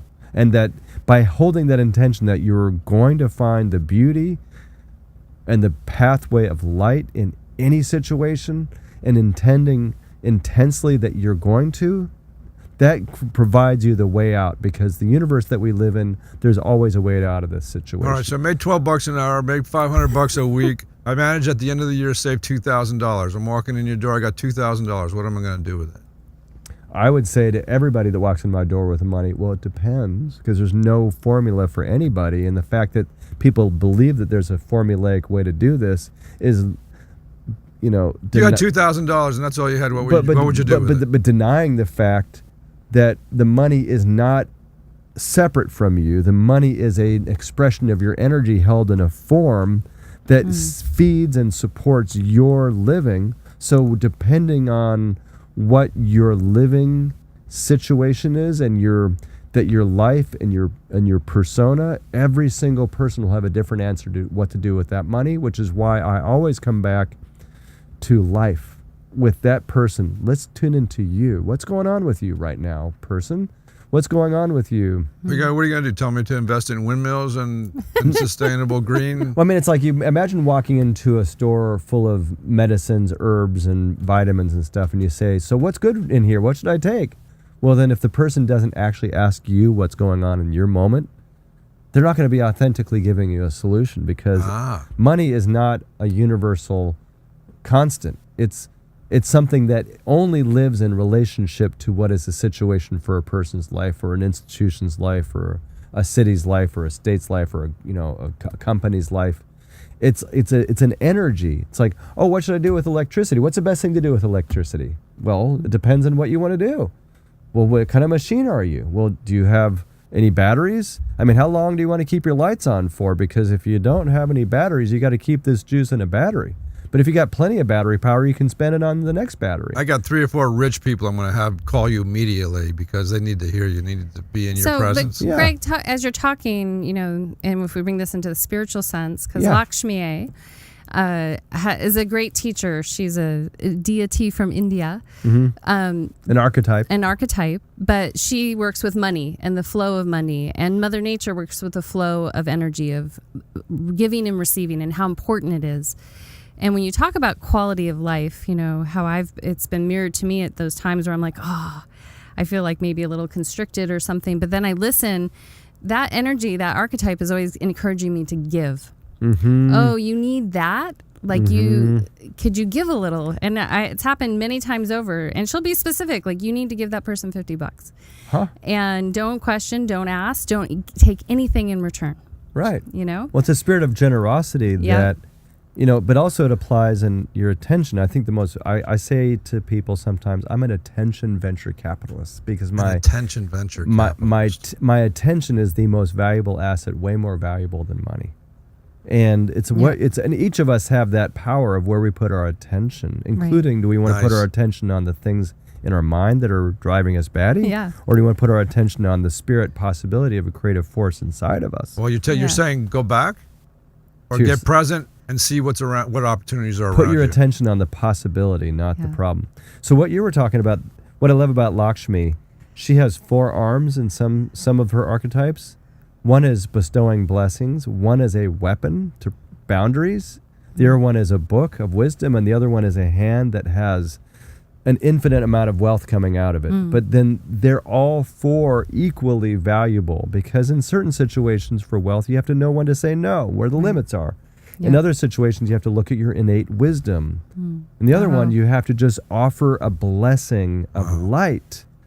And in some situations, you have to use currency, which is one of the aspects. And there's a group called Terra Genesis International. We got like 1 minute. And there's a lot of groups that are working on this, but there's 8 different types of capital. And money is only one of them. But if you look at a society and all the dimensions of capital, natural resources, relational resources, intelligence, data, information, those are all different ways of capital, and we have to manage our cultures and our personal and our institutional financial money capital with all those other things in balance. And that's the essence of our next talk when we get into what I'm actually doing in society in my firm and my consulting group with Living Economy Advisors and all the projects we're developing in addition to managing money. Here's one of your quotes that you put down here. I slept and dreamt that life was joy. I awoke and saw that life was service. I acted and beheld that service was joy. Tagora. Why that one?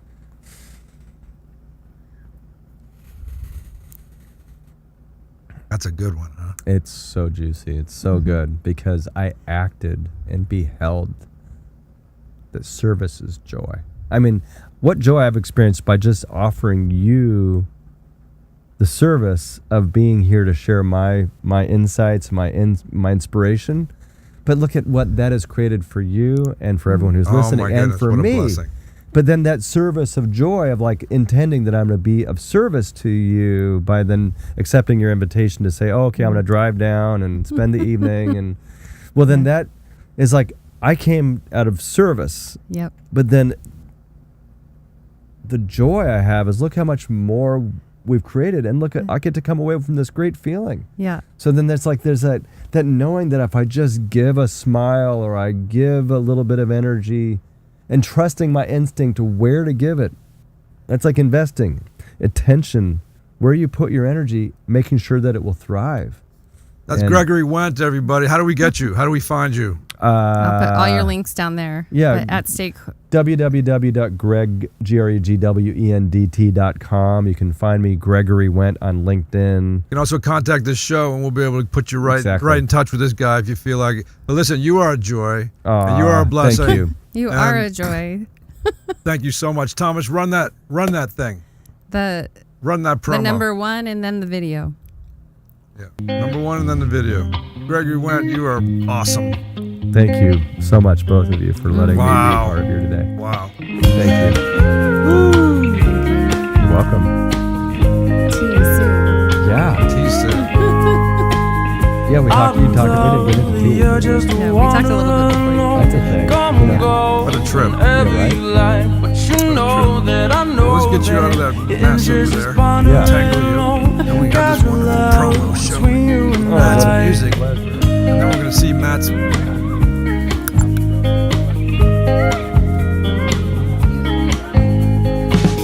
Cross your mind, you flatter the concept of you and I caught in your sheets. But when I see your eyes, oh, oxygen's out to breathe. Oh, casual love and live for more in disguise. But go ahead and write me down in your heart. But I'm the type of love you writing pencil on my heart. Times when you're alone, you'll go ahead and erase my trace.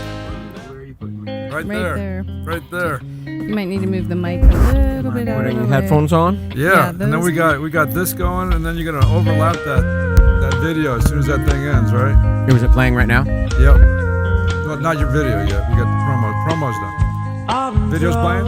Yeah. All right, good. We got a few minutes. Come go whenever you like. Hey, All good you here? can pull that thing A closer little to bit you. closer and a little bit down. You can pull it closer to you. There you go. Both like 4 inches. What?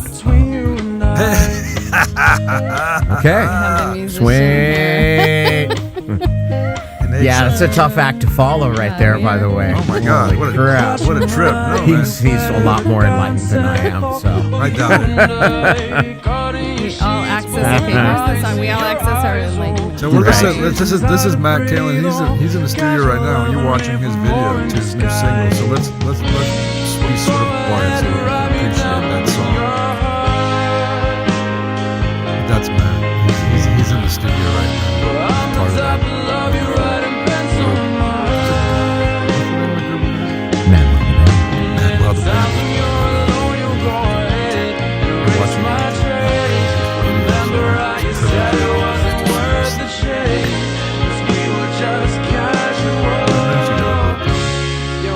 Just casual love.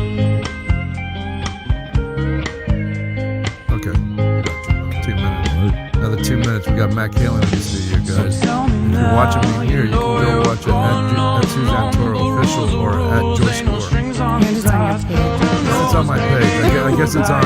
Is it on this link, this live link? So if you go down to the live link, you'll be able to click right on it, right on this page. Ellie, if you want to watch the produced version of it, you can find the link right there on that page that you're watching. You scroll down to the comments and see the link, and you can watch the produced version of it. Tell other people you got that. Sometimes what happens is when they do that, the sound doesn't show up. The sound shows up. But I hope it shows up on the feed. Alright. Sometimes the sound doesn't show up on the feed. Is the sound showing up on the feed? I think it is. I can. What? They're able to hear it on mine? You think? Sometimes you can't hear it.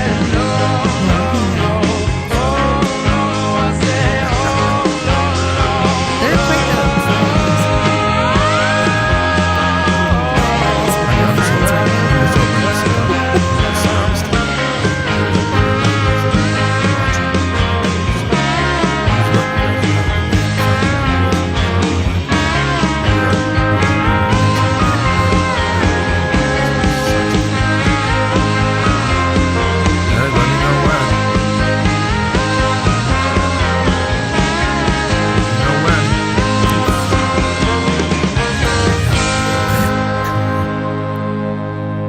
seconds. Hey, welcome back to JoyScore Live. This is Thomas Ardavany with Suzanne Toro. And we have Matt Kalin in the studio, ladies and gentlemen. Matt Kalin, there he is. Good to be here. You got him on there, Thomas? Do we see the beautiful Matt Kalin? Saxophonist, musician. Hey, Look at that smile. hey, look at that smile. Listen, musicians have all of that magic, and you guys take so much of it for granted because you get up there and do it, but you're doing the thing that all of us wish we could do. I mean, the rock star mentality. When did you first get into this idea of being a musician or even being a little rock star with all these wonderful bands that you played with? I mean, my goodness. The Violent Femmes. Yeah. Who else? Who else fun. have you played with? You know, I've played one song with a lot of people. Kind of the one song.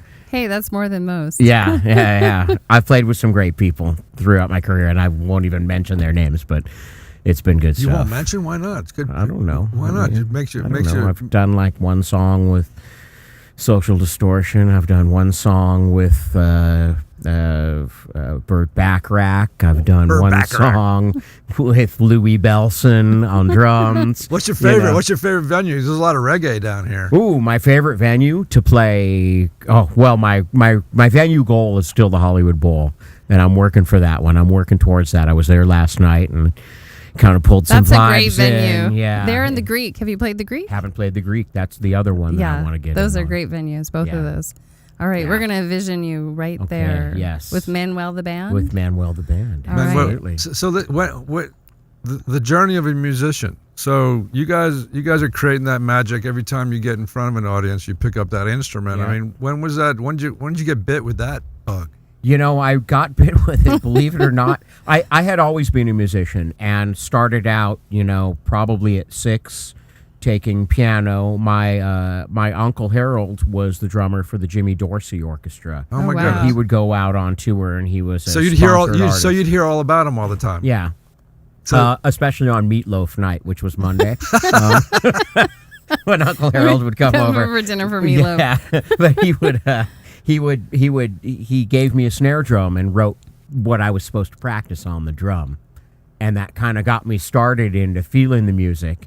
And I had always taken piano, and then I switched over to clarinet when I was in elementary and junior high school. clarinet, I know how to blow the clarinet. I know it's kind of dorky, but I used to go into my my teacher, Abe Most, was the director of the Sonny and Cher Orchestra. Oh my goodness! And so he had this room about the size of the room that we're in, filled with instruments. And I Wow. would walk in just Like a kid in a candy store. in awe. And every now and then I'd say, "Can you play that one for me?" And he'd pull it out and just go on the thing. And he inspired me so much. And we're talking about joy. I mean, that just, you know, as like, you know, an open sponge. at Yeah, that So time. he was like your Yeah. mentor. He was the guy that He was was actually feeding you the love of the music, or that magical little thing that allowed you to realize that, wow, that's something you want to do, huh? For sure at that age, definitely. amazing Yeah. how you like.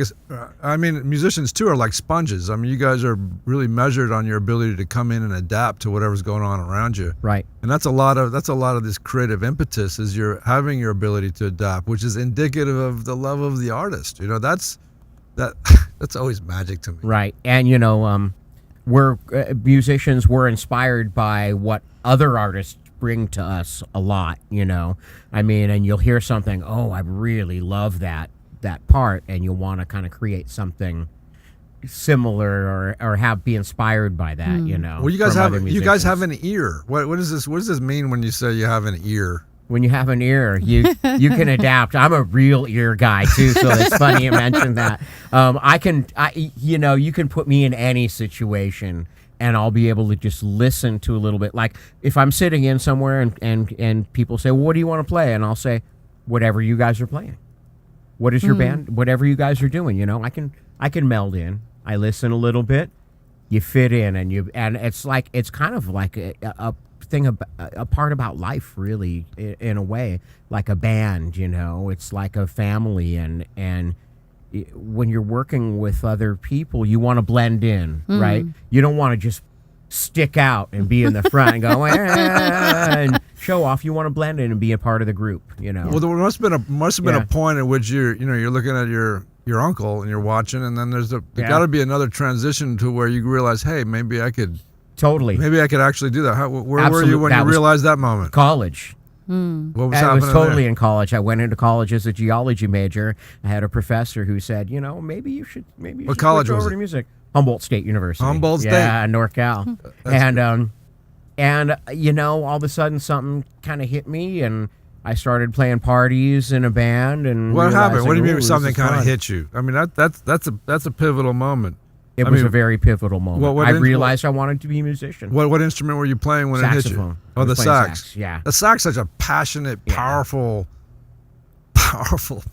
instrument. I mean, that's like the most It dominant. commands everyone's It attention. commands Who everybody's wouldn't know? attention. I just wanted to do it because You're the secret clarinet sauce. was like, and sax. Yeah, I can play in a rock band. You Yeah. know, I can play rock. Have anything to do with the girls? Well, Getting the girls? perhaps. Even though I let's just face it, never really happened for me. The big fro, the big glasses. Yeah, I was not a chick magnet at the time. Yeah, but how you Yeah. blew that sax? You must have come off the stage going, "Hey." Yeah, there's moments for sure. Yeah. We're not talking about that right now, though. But yeah, That's definitely where you want to go if the guy don't want to talk about it. You're like Yeah. this.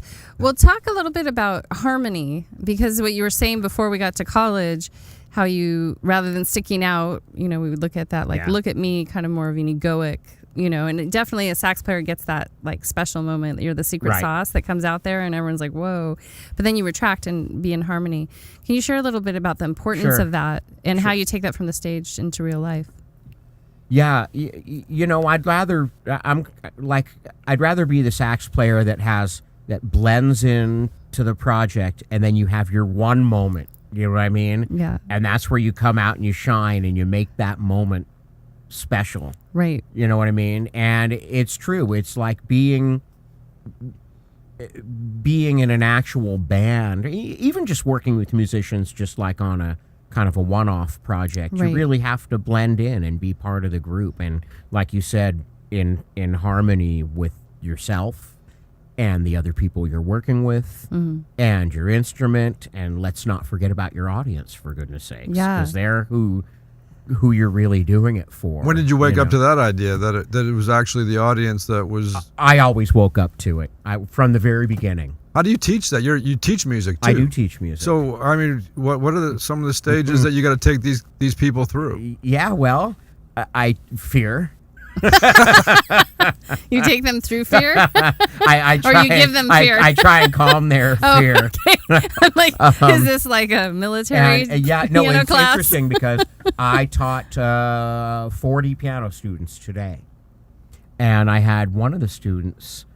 It came up, and they're young, they're 10, 12, Yeah. and one of the students came up and says, "I'm really scared about to be in this class today, and I don't know if I can do it." And I said, you can just stand to the side and just blend in and just listen and absorb. I won't ask you a bunch of questions, and then I'll put you to the keyboard and Right. and you can just have fun with it. At the end of the class, she was just like beaming, this Nice. kid, Yeah. Yeah. How So what- empowering. Yeah, what's your relationship to that fear factor these days? How do you manage that? There must be some gigs, like when you do them, you do probably get a little. How do you manage the nerves? How do you manage to find your way back into the space to be effective? Yeah, I don't. Honestly, I don't get super nervous in front of a big crowd. I get more nervous getting ready, more than anything. Like I'm a nightmare to be around half hour before the gig. I'm just a swirl. Sorry, honey. I'm just a swirl Yeah. of mayhem. But isn't that part of your But process? Thank you so much. It's part of your That is process. totally my process. But what happens And it between works. that crazy state of mind and then the one that all of a sudden you pick up that? You what know what? happens? The more the merrier. The bigger the crowd. I don't know. I love being on stage and being an entertainer and sharing what I have as a musician with people to make feel good. To make them feel good. And You just certainly do that. We were at the 4th of July. I've been trying to get to see you a couple times this year, but the one time I did get to see you was at the Seal Beach 4th of July Yeah. celebration. And, we were jamming, we were dancing, we were just going crazy Yeah. at that place. I mean, the amount of if you think about how much this society pulls from music to keep our heads up. mm-hmm. Like I use music 2-3 hours a day. I got it going on. I got it going on my headphones. Different musicians, different things are keeping me. Like I'm feeding off of this external vibration to inspire me to keep moving. Well, it takes us so many different places. I Right. mean, even playing it, if you can share, you play a lot of different varying genres with the saxophone, and so you go a lot of different places. every now and then I'll get in that zone and I'll close my eyes and I will. I mean, maybe it sounds cliche, but I will definitely lose myself in a moment. Pretty much at every gig I play. Well, yeah, there's that one moment for you. that I lose For you, myself. that's a cliche because it's part of your job. But for a lot of us, and maybe for some of the audience, losing themselves that might be a foregone conclusion for them unless they're drunk or unless they're doing something that allows them to go away. Yeah. But what is this losing yourself? What is that? Oh, I mean, you take that for granted. I have a sense of what it is and how relative that is to maintaining my well-being. But that's something that definitely elevates our joy scores. That's definitely something when we lose ourselves. Are we actually losing ourselves or are we actually finding ourselves? we're finding ourselves. I like that. We're actually more finding who we really are in that moment as opposed to living through some sort of convention, right? Yeah, Is that how you describe it? It's interesting because the group that I'm playing with now, Manuel the band, I will never forget the first time that I went down and played with them, and I was standing next to George Madrid, our pedal steel guitar player, and it was kind of like my turn to take the solo, and this was a harmonious. I'd never played with them before, and I had just. And all of a sudden, I just closed my eyes, and it was like, gosh, I don't even know how to explain it. Losing yourself in there, but finding yourself, and it's that moment where you really feel it in your heart. You're, oh my God, I'm so grateful to be able to do this. And as you're doing it, you're As actually you're doing reflecting. it, yes. As you're in that motion. Yeah. And I remember that happened at that time, and when I realized I really wanted, I was like, oh, I need to be a part of this project, At that moment, it happens with me. I play with a Swedish group, and every time I go over there, and play with them, there's always that one moment in the two where it's like your heart kind of jumps, and you're like, oh my God, I can't believe I'm doing this. This is Yeah, Yeah. but you're and- thinking and feeling that, but still able to still navigate the music, pick up from your surroundings, feed your audience. I mean, You're very present. I mean, it must seem like Yeah. you're the center of the universe at that point. Yeah, sure.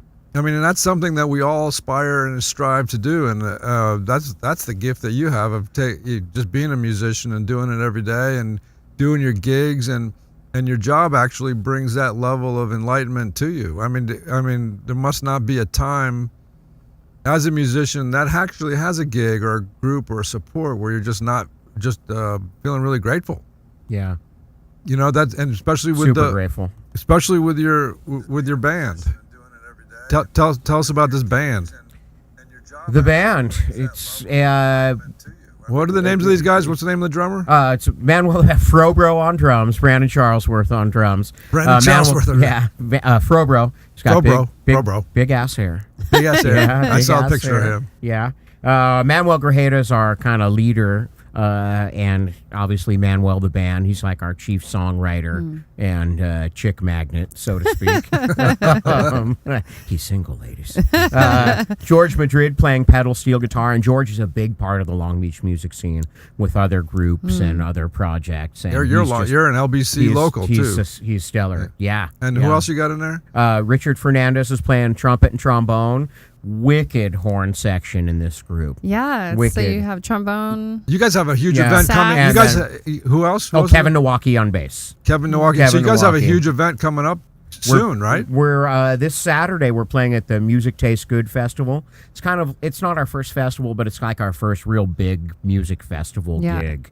And that's Saturday. We hit at 1:00, and it's gonna be really. And that's here in really Long good. Beach, That's here right? in Long Beach, yeah. And it's called the Music Music Tastes Good. Tastes Good. Yes, Music it does. tastes good. Can you move that mic down a little bit so we can see your pretty face? Ah. Okay, there you go. Now How's that? direct your voice to it now. 9:29 at. There you that's go. a I'm good pretty number. sexy. 9:29. There you go. I'm You pretty got it. sexy, so I need to be saying Here we go. There you go. better. Thank you, Thomas. Cool. So, and are you guys playing out in the desert too? We're playing out in the desert next week in the Coachella Valley, Yeah. and we got a great write-up Yeah, review in from Orange OC County. Weekly and as well as Coachella Valley Weekly. Yeah. So I'm feel really blessed to be working with these guys, the young musicians. There's like fire in this Yeah. band. you Putting a know little what I pep mean? back in your step. Not only put a lot of pep in my step. Not only that, though, we're talking about joy. I tell you, this music it brings so much Yeah, it's- joy to people. It's a really unique sound, and we're so grateful to be able to do it for one. But you know, And what people genre are you really guys dig putting it. you in? Because I was like, what is this? Yeah, you know, I don't know. because it's not really. It's not Americana, but it's No. not rock. It's a little blend. It's music. Yeah. I guess. Yeah. Cool music. Yeah. Have you It's- ever wished you were somewhere where you're not? Is this what you want to be doing? Is this where you thought you'd be? Is this something that you've just settled into and you're just going to ride this wave out? Good question. You know, I never know where I'm going to be, and I never know where I'm going to be the next day, really. But Do you ever imagine it stopping? no, Can't, right? no. Can't. You know, people say, "So what are you going to do when you retire?" And I'm like, "Retire? What's that?" You will always be playing. I love playing for one person or 100,000 people. You know what I mean? And I don't see myself ever stopping. You know what's cool is you're doing this. you're definitely expending a lot of energy when you go do this. So your life must Yeah. be set up in such a way where you're taking in a lot. It says your adventure, you like the outdoors, you have a beautiful wife. Yeah. You're a family man, right? Yep. And so how do these other things feed you? I mean, do you conscientiously do a workout? Do you conscientiously go certain places to kind of wake up or help you even evolve further into your musical mindset? What do you do? How does that work? How do we balance our life with our art? Surprisingly, walking the dog is a real good one.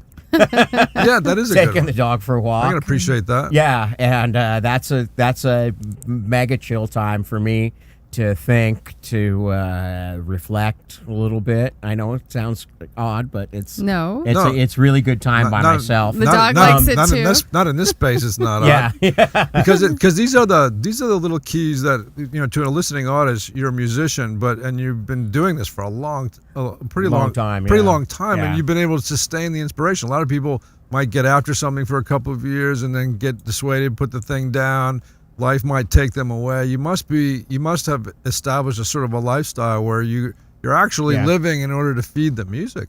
Maybe or something like that. So when you're walking the dog or you're what was the latest adventure that you went on? Constantly. The latest adventure I went on was Lisa and I went to Costa Rica over the summer, and I brought a travel sax with me, like a little tiny Baby horn. one. And sure enough, we ran into some friends that we had met previously down there, went to the guy's restaurant and had this jam that Nice. was in the jungle. I mean, literally in the jungle. It was so magic. Yeah. Yeah, I mean, it was like a magic night, you know. And that's an unforeseen. But Yeah. you're always I guess you're always not so far from your instrument. How does that shift? How does perceiving the world as a musician? How do you see the world? Does all of this being tuned into frequency and sound? I mean, how does that affect your moment-to-moment existence, even in and amongst a group of people? How are you navigating? Like, do you find yourself more keyed into the ear? Are you More sensitive. Always listening. always listening? Always listening. Always listening.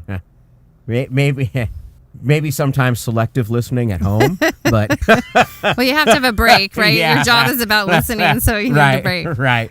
But always hearing something in music, and you know, there's amazing music in nature. You know, I mean, unbelievable music in the wind. Or How does that happen? or- Can you put yourself into some environment? When was the last time you were inspired completely by nature? Ooh. Well, it definitely. You know, last time I was inspired by nature actually was just down here in Southern California at San Onofre just a couple of weeks ago. So beautiful, the water so Yeah, it's so pretty. warm. Were you surfing? Yeah. Oh, you're surfing? Yeah. So that's one of the ways in which you get in touch, right? Indeed, surfing, skiing. I used to do a lot of ski mountaineering, and that gets you into places you could never possibly imagime yourself. Yeah, I And, showed know, how you carry your little yeah, and I'm- avalanche tube. Yeah, and I'm kind of thinking about one, time in particular when my friends, everybody pulled out at the last minute, and I'm like, well, I've got my time, I'm going, It's possibly even being a family man. And so I drove up to the backcountry, to Tioga Pass, and hiked up literally to the highest with my skis on my back. Nice. And a pair of shorts and everything. And I'll never forget being out there by myself on that one particular day out there, and just so quiet and not a soul around. And I'm thinking, it's possible nobody's ever even been in this spot before. Yeah, You know? absolutely. Yeah, and that was really inspiring musically, Yeah. So me. just that's interesting. The silence or the space Yeah. or the moment that you had with yourself reflecting, you said that for me is musical. Definitely. Connect us. Yeah, I mean, the whole aspect of being out there in nature, you feel God presence, you feel spirit, you feel altitude dizzy. That's right. That altitude is. Yeah, and you feel like it's inspiring. Yeah. What is this It's God? very What is this inspiring. God? What is this God presence? What is that? Ooh. Wow, how did this all get here, and how did I end up in this spot? Yeah. And then In you're- this spot, and how did I for some reason drive myself to want to throw on a huge pack with skis and hike 8 miles in my ski boots straight uphill Yeah. to the top just to That's- be in that's this some just to discipline. be in this one spot, Yeah. But now you're in your And- spot, and you're probably not asking yourself that question. You're just in that spot, right? Yeah, you're in that Because you spot. earned your way to that spot, and Definitely. now what happens? You get up enough courage to ski down. So there is a bit of a moment on top of the mountain where you're seemingly in tune with nature. You and Absolutely. nature are not separate at that point. Definitely. And that's where Yeah. probably these musical epiphanies come in, right? Things Yeah, occur. for sure. I have a place out in Joshua Tree now, and that's really, really inspiring me a lot. So what do you go out to Joshua Tree and what do? You just sit. I take my horn up into the rocks, into the big rock formations. Oh my And gosh. play up in these rock formations, and the sound bounces off the walls. So how do you know Yeah. so when you're in a situation like that, how do you know it's time to play? or is there any cognizant sense of I'm just sitting, and then when is there a transition that I'm going to play now, or is it all of a sudden just like I'm just playing now? He's a good listener. Yeah, really. Depends on how far I hike in and where I'm at and what I'm doing. Sometimes I'll find a spot.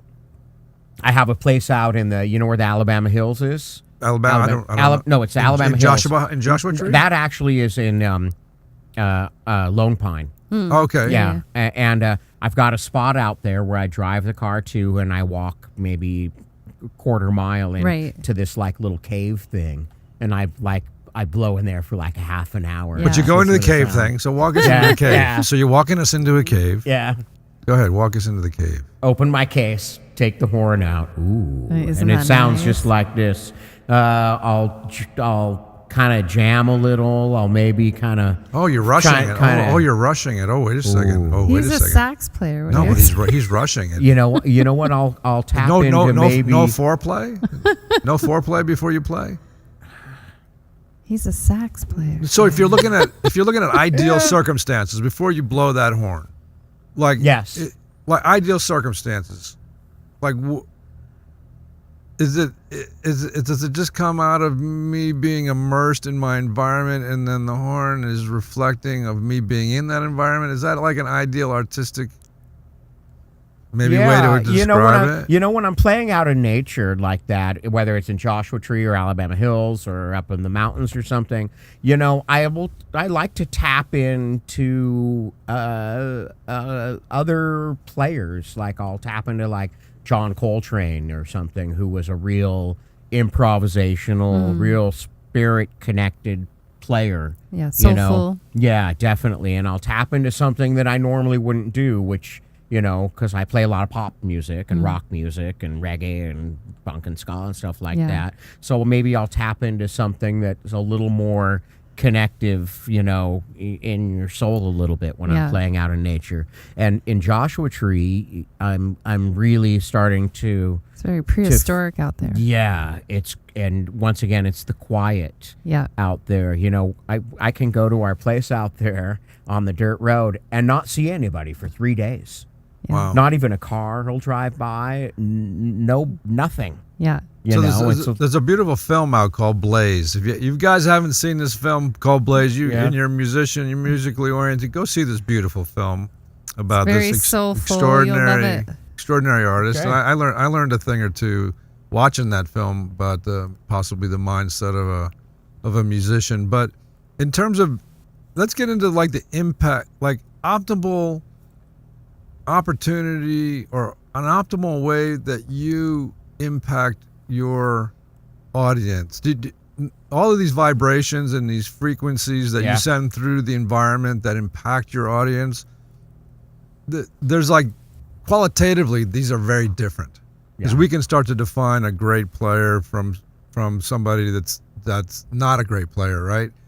Do you have is there an ideal like if I'm in tune with nature and my frequency is out into the space and I blow that horn, do you feel those frequencies travel on your presence? Oh yeah, heck yeah. Yeah, but you see, that's magic. See, that's magic. But that's something that I didn't even have to think. Yes, is the answer. So that's really important for you. So how you move into that relationship to the environment you're in order to share those frequencies is really, that's the magical aspect for me about a musician playing any instrument, or in my particular field, the actual body is the instrument. Like the body for a performing artist, the communicating faculty for the performing artist is the body. There's not an instrument attached to it. We look at this thing as the instrument, and then like this natural extension of a musician, I'm imagining that this thing becomes an extension of like an arm or a leg or something. It is totally. Well, think about a saxophone. The instrument only works with your breath. Right? That's the only way it works. I can hold it and go like this, and it doesn't play, but your body, your breath, your human breath is what makes the sound. So every breath that you take, every breath that you put into the every breath that you put into that instrument is part of you. You know what I mean? And it doesn't work without that human connection. Yeah. So you to got the that. instrument. So that's the breath. Yeah, and it's really when you're holding it, it's really a part of you. You know, I played a show on Sunday, and I was kind of doing my moment with the solo, and I popped this highest of highest, screaming high notes, Yes. and the audience just went ballistic. They, Yeah. and even my guys in the band like turned at me, and the song ended, and the keyboard player says, "That was the most magic note I think I've ever heard you play before." And so what? How do you attribute that? So there must have been a couple of things that go on, because otherwise you would just take that moment for granted and say, what qualitatively separated that moment from maybe a more typical moment? What do you think? There was definitely a call and response between you and Yeah, everyone around you, right? For sure. I mean that. Yeah. But that particular one, I don't know. I don't know Yeah. what You were it did in at that your- particular moment, because I was kind of in my own thing with my eyes closed and everything. But apparently the audience was going nuts. And they that's- really felt that tone right And there. that's those are the things that you're working towards. I would imagine that Yeah. it's those moments like that let you believe that you could even be better if you somehow found your way back into that every single time you stepped onto the stage. And so what elements went into allowing you optimally to find that moment? Yeah, I just practicing, really. Yeah, I was going to ask you a little bit about that, since you're a teacher. Right. And mastery, someone that doesn't want to play their scales over and over again, but how important that is. Like doing sit-ups at the gym. It's like you discipline. can't skip the just sit-ups if you want a 6-pack or 8-pack Yeah. or 12-pack, right? Yeah, exactly. Well, it's really on the basis on which the body is built. So if he's going into his practice, you can practice the classic, just going through the motions of practice. But at a certain point, you're not practicing the horn anymore as much as practicing how you are as you practice. Right? Isn't there an Yes. element of It's true. is the You can quality- practice and just go through the motions, but it teaches you. I think it teaches you a dedication, of being committed. I mean, when I was in college, I practiced literally all between 6 and 8 hours every day. 5-6 days a week. Yeah. And Well, I locked it rained a lot there. Yeah. I locked Thankfully. myself in that practice room, and I'd practice sax for a couple hours. I'd practice piano. Yeah. I'd take a break. I'd come in and play a little flute and practice piano and some more sax every night. Every night. So what's the common denominator between the quality of all of those instruments? I mean, some aspect of you staying the same in relation to each instrument, right? Yes, definitely. It makes you an all-around musician. So it's not the instrument as much as this instrument moving through that, right? So really your development has to do, at this stage, is not, the technical aspect of it, but how you are when you move. Is there any emotional preparation that you have? Like you said, you get a little, you get nervous, but is there something else that you've practiced that is not nervous, that manages to show up on that stage? Knowing that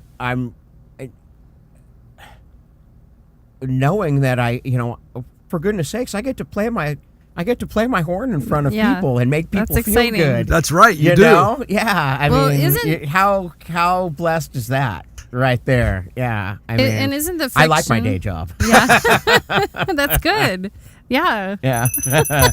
We should all like To our the day job. day job. But Matt, wouldn't you say some of those nerves that are there are to shake some of the other stuff that maybe you were carrying with you before there? So you're not bringing, the family on the stage. You're not bringing that conversation that you had with your buddy onto the stage. So the nerves are the dissipator. and then you know that you can do it. Like you're not afraid that you Right. can't do it, right? Right, because sometimes there will be some tense words, before a show, and Yeah. and then I'll get in the car and I'll drive to the gig and I'll be going, "Rrr, rrr, rrr." But then you get there and it kind of all just Melts away. flows. It Yeah. all kind of melts away, and then you're like, oh, why did I even have those tense words? That's really what this show is about. It's about that transition.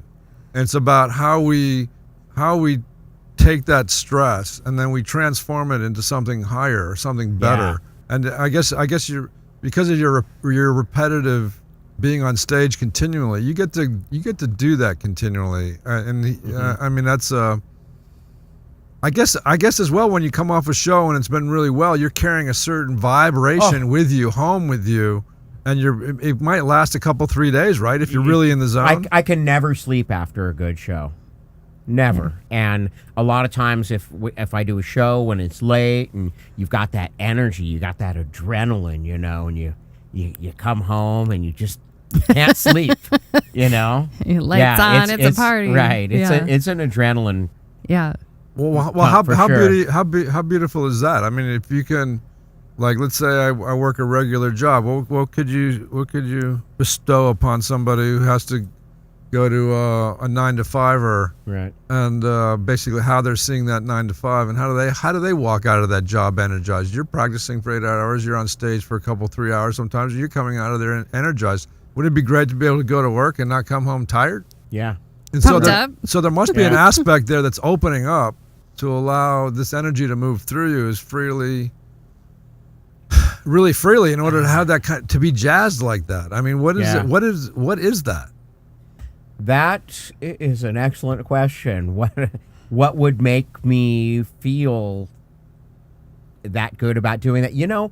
I will say that, like, there's a ritual of, like, you set your horn down and you open the case, and now we're getting like into a lot of times I will I'll do a little little prayer to the horn or something before I take it out, and there's a ritual of the way you set it up and the way you put it on the stand, and I have a You're in the total Tao. ritual. Yeah, I do it the same way pretty much every time when I put my horn together. Well, that's a huge thing. That's a feel it. huge thing for us That's a huge thing for us to take with it. A lot of times we rush off to work. We just rush off to work to get there on time in order to get through it, though, right? Right. So if I'm working Preparing the set and setting. Yeah, like getting your coffee, taking your time to sit and be before you jump into it. Don't look at your phone. Yeah, but there's a repeated sense of gratitude and reconnection to the thing that he has to attach himself to. Yep. And in this case, for him, it's an instrument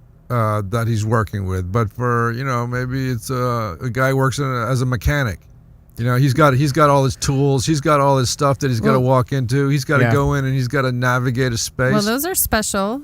All his tools. Yeah, but I like power tools. Yeah. Yeah, but I mean, how? I'm not allowed to use power tools because I need all my fingers. That's Yeah, good. but if I'm stressed out, let's say my job is kind of wearing on me, how we go into it is a really, really important thing. And should we all be blessed enough to be able to, we're thinking at a certain point, this is a job for you. Yes. It is a Well, job. and he It's can not like I've- he's just showing up for the first time, but what he's able to do is reinvent himself, rediscover himself in the moment for the first time every time. And it's a job, but the point is he's able to elevate and to you're create. keeping the beginner's mind. Yeah, there'll be times when I'm playing a disco song or something, and thinking, well, this isn't what I signed up for a little bit, But then you look out and people are dancing and have a good time, and you're like, okay, yeah, I get it. Well, you're lucky enough to have that feedback. Yeah. Well, and share, because how I think Matt also teaches students, which we talked a little bit about. And so that's, you have to have a lot of patience, because you're not hearing like Mozart every day with your students. Right. You're teaching them from the ground up. Right. If you can share a little bit how you get yourself in the mindset to really mentor them, inspire them, and motivate them. I try and be a total motivator for my youngest students. And at that age, you can make it or break it for their whole What age are you talking about? What age are you talking about? My students are anywhere from 6 to 13. So they're the youngest if that's a word, music students that are in, they're just starting. Some of them, they're having their very first musical experiences ever in my class. Wow, So that's really important. I want to make it fun for them. I want to make sure they can laugh. Like, we have a part of the class is called jam time. And it's just exactly what it is. Jam time, And that's pretty much the point where I'm like, maybe you guys should put the headphones on. But it makes it fun for them, right? And at jam time, you can push every button on the keyboard, and I want to make it fun for them. I want them to be able to carry music on in their whole life, or as long as possible. And, it's not something for everybody all the time, absolutely. Everybody's got their own skill and their own thing that they bring to the table. But music in itself is really sacred in itself, because eventually, when it gets right down to it, it's all aligned with the laws of nature. It's all aligned with frequency. It's all vibration itself. Harmonic series. Vibration and the music theory itself is all about the study of how everything is functioning. Yeah. And that's magical. Absolutely. It's very special. And I guess if you can align these young ones with something that resonates, the moment they see it resonates with somebody else, I guess you hooked them, huh? Yeah. Yeah.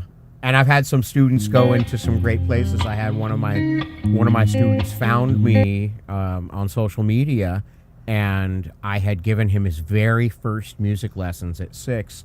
Turns out he's now an opera singer, like a famous opera singer. Nice. Wow. Yeah, he's like a total rock star in the opera thing. And he found me online to let me know that those first like 2 or 3 years of me teaching him music made him realize he never forgot about me.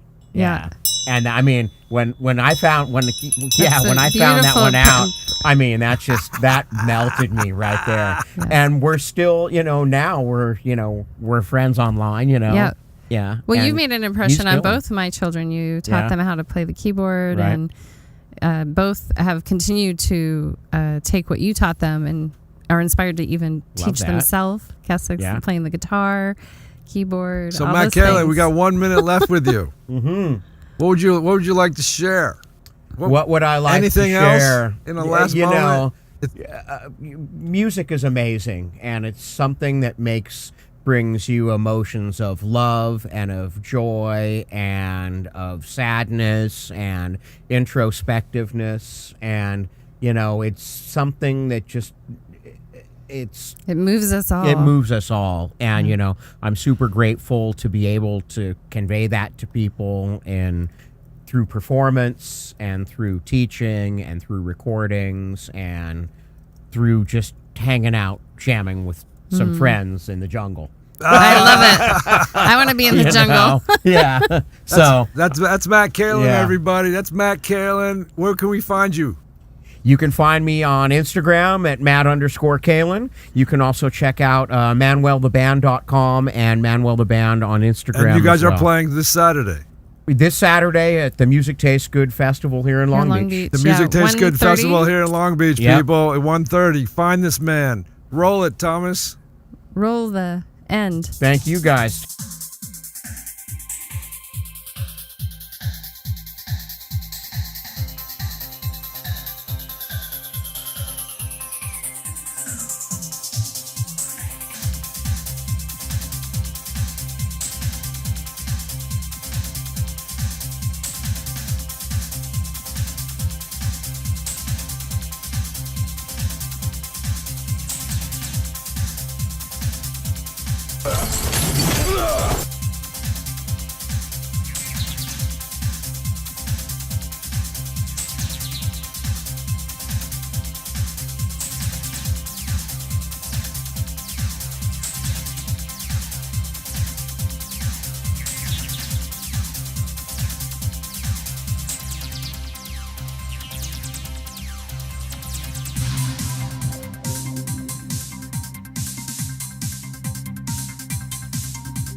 back live now? Hey, we're back live. That was Matt Kalin. That was Matt Kalin. Suzanne, Yes, Thomas. how about that? Yeah, pretty What a- special. what a trip. Money and music. Money and music. Yeah. Money and music. What'd you get out of tonight? Well, I really think from Greg, just the aspect of really thinking about what our relationship to life is and how we want our currency, our money to be an extension of that. Not looking at it from like I need this, this, and this, but really this is the quality of my life and how do I welcome in that which I need to sustain that and relate to the world that way. I think it's cool that there's even a guy out there thinking about money that way. I didn't even know. He's making it sound like, he's like, there's tons of them out there thinking like he's thinking. I can't believe that that's Yeah. the case. Because if so, I would go to church. I would go to the church of Greg Greg. Wendt. Yeah. I would go to the church of Greg Wendt in order to get my light. But that guy shed some light on money and how to perceive it from a healthy place. Absolutely. And how about this Matt Kalin guy? Well, Matt, I think reminding us to listen deeply and to harmonize and know when to put ourselves out there and when to bring ourselves back in and what did you call it, Matt? Blend in. I think it's a really important skill in life, especially right now with social media, the way we have it. Everyone's like, look at me, look at me. But when do we accentuate one another and welcome ourselves to support one another? Yeah, I liked how he was talking about like the space that he would create for himself. Yeah. Like the time that he would take to sit and be inspired and then let that horn reflect that experience in his own private moment. Can you imagine like being up in the canyon and you're walking through the canyon and all of a sudden you're like, what the hell is that music? What is that music? I love it. So the sound. I would get my flute out and try to run towards it. The sound of music, for God's sake. Just Yeah. run like you have your own living soundtrack. So if you guys are out there in the woods and you hear this saxophone player, it's probably Matt out there taking a little adventure retreat with his little mini sax.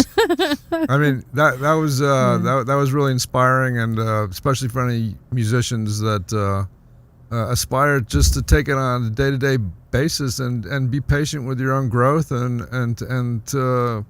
learn to appreciate yourself in it and keep rediscovering yourself. As an artist, as any sort of an artist, As a human. you're just Let's every keep day rediscovering ourselves. Every day, you got this stage that's called life. If you take the time and find your own personal ritual to get yourself here, as if you're getting on stage, how much sweeter would life be? Yeah, absolutely. Keeping that beginner's mind for every moment. Extraordinary. Thanks for being here, Suzanne Thank Toro. you, Thomas. This is Thomas Ardavany with JoyScoreLive. Tonight's been an extraordinary adventure with these folks. Come back to us next Wednesday. We've got a couple more great guests, and we're going to explore this JoyScore phenomena. Like us on Facebook, on Instagram, on Twitter. Sharing is caring, and come back for some more. Yes, you got it. Run our end there, Thomas. Mute us.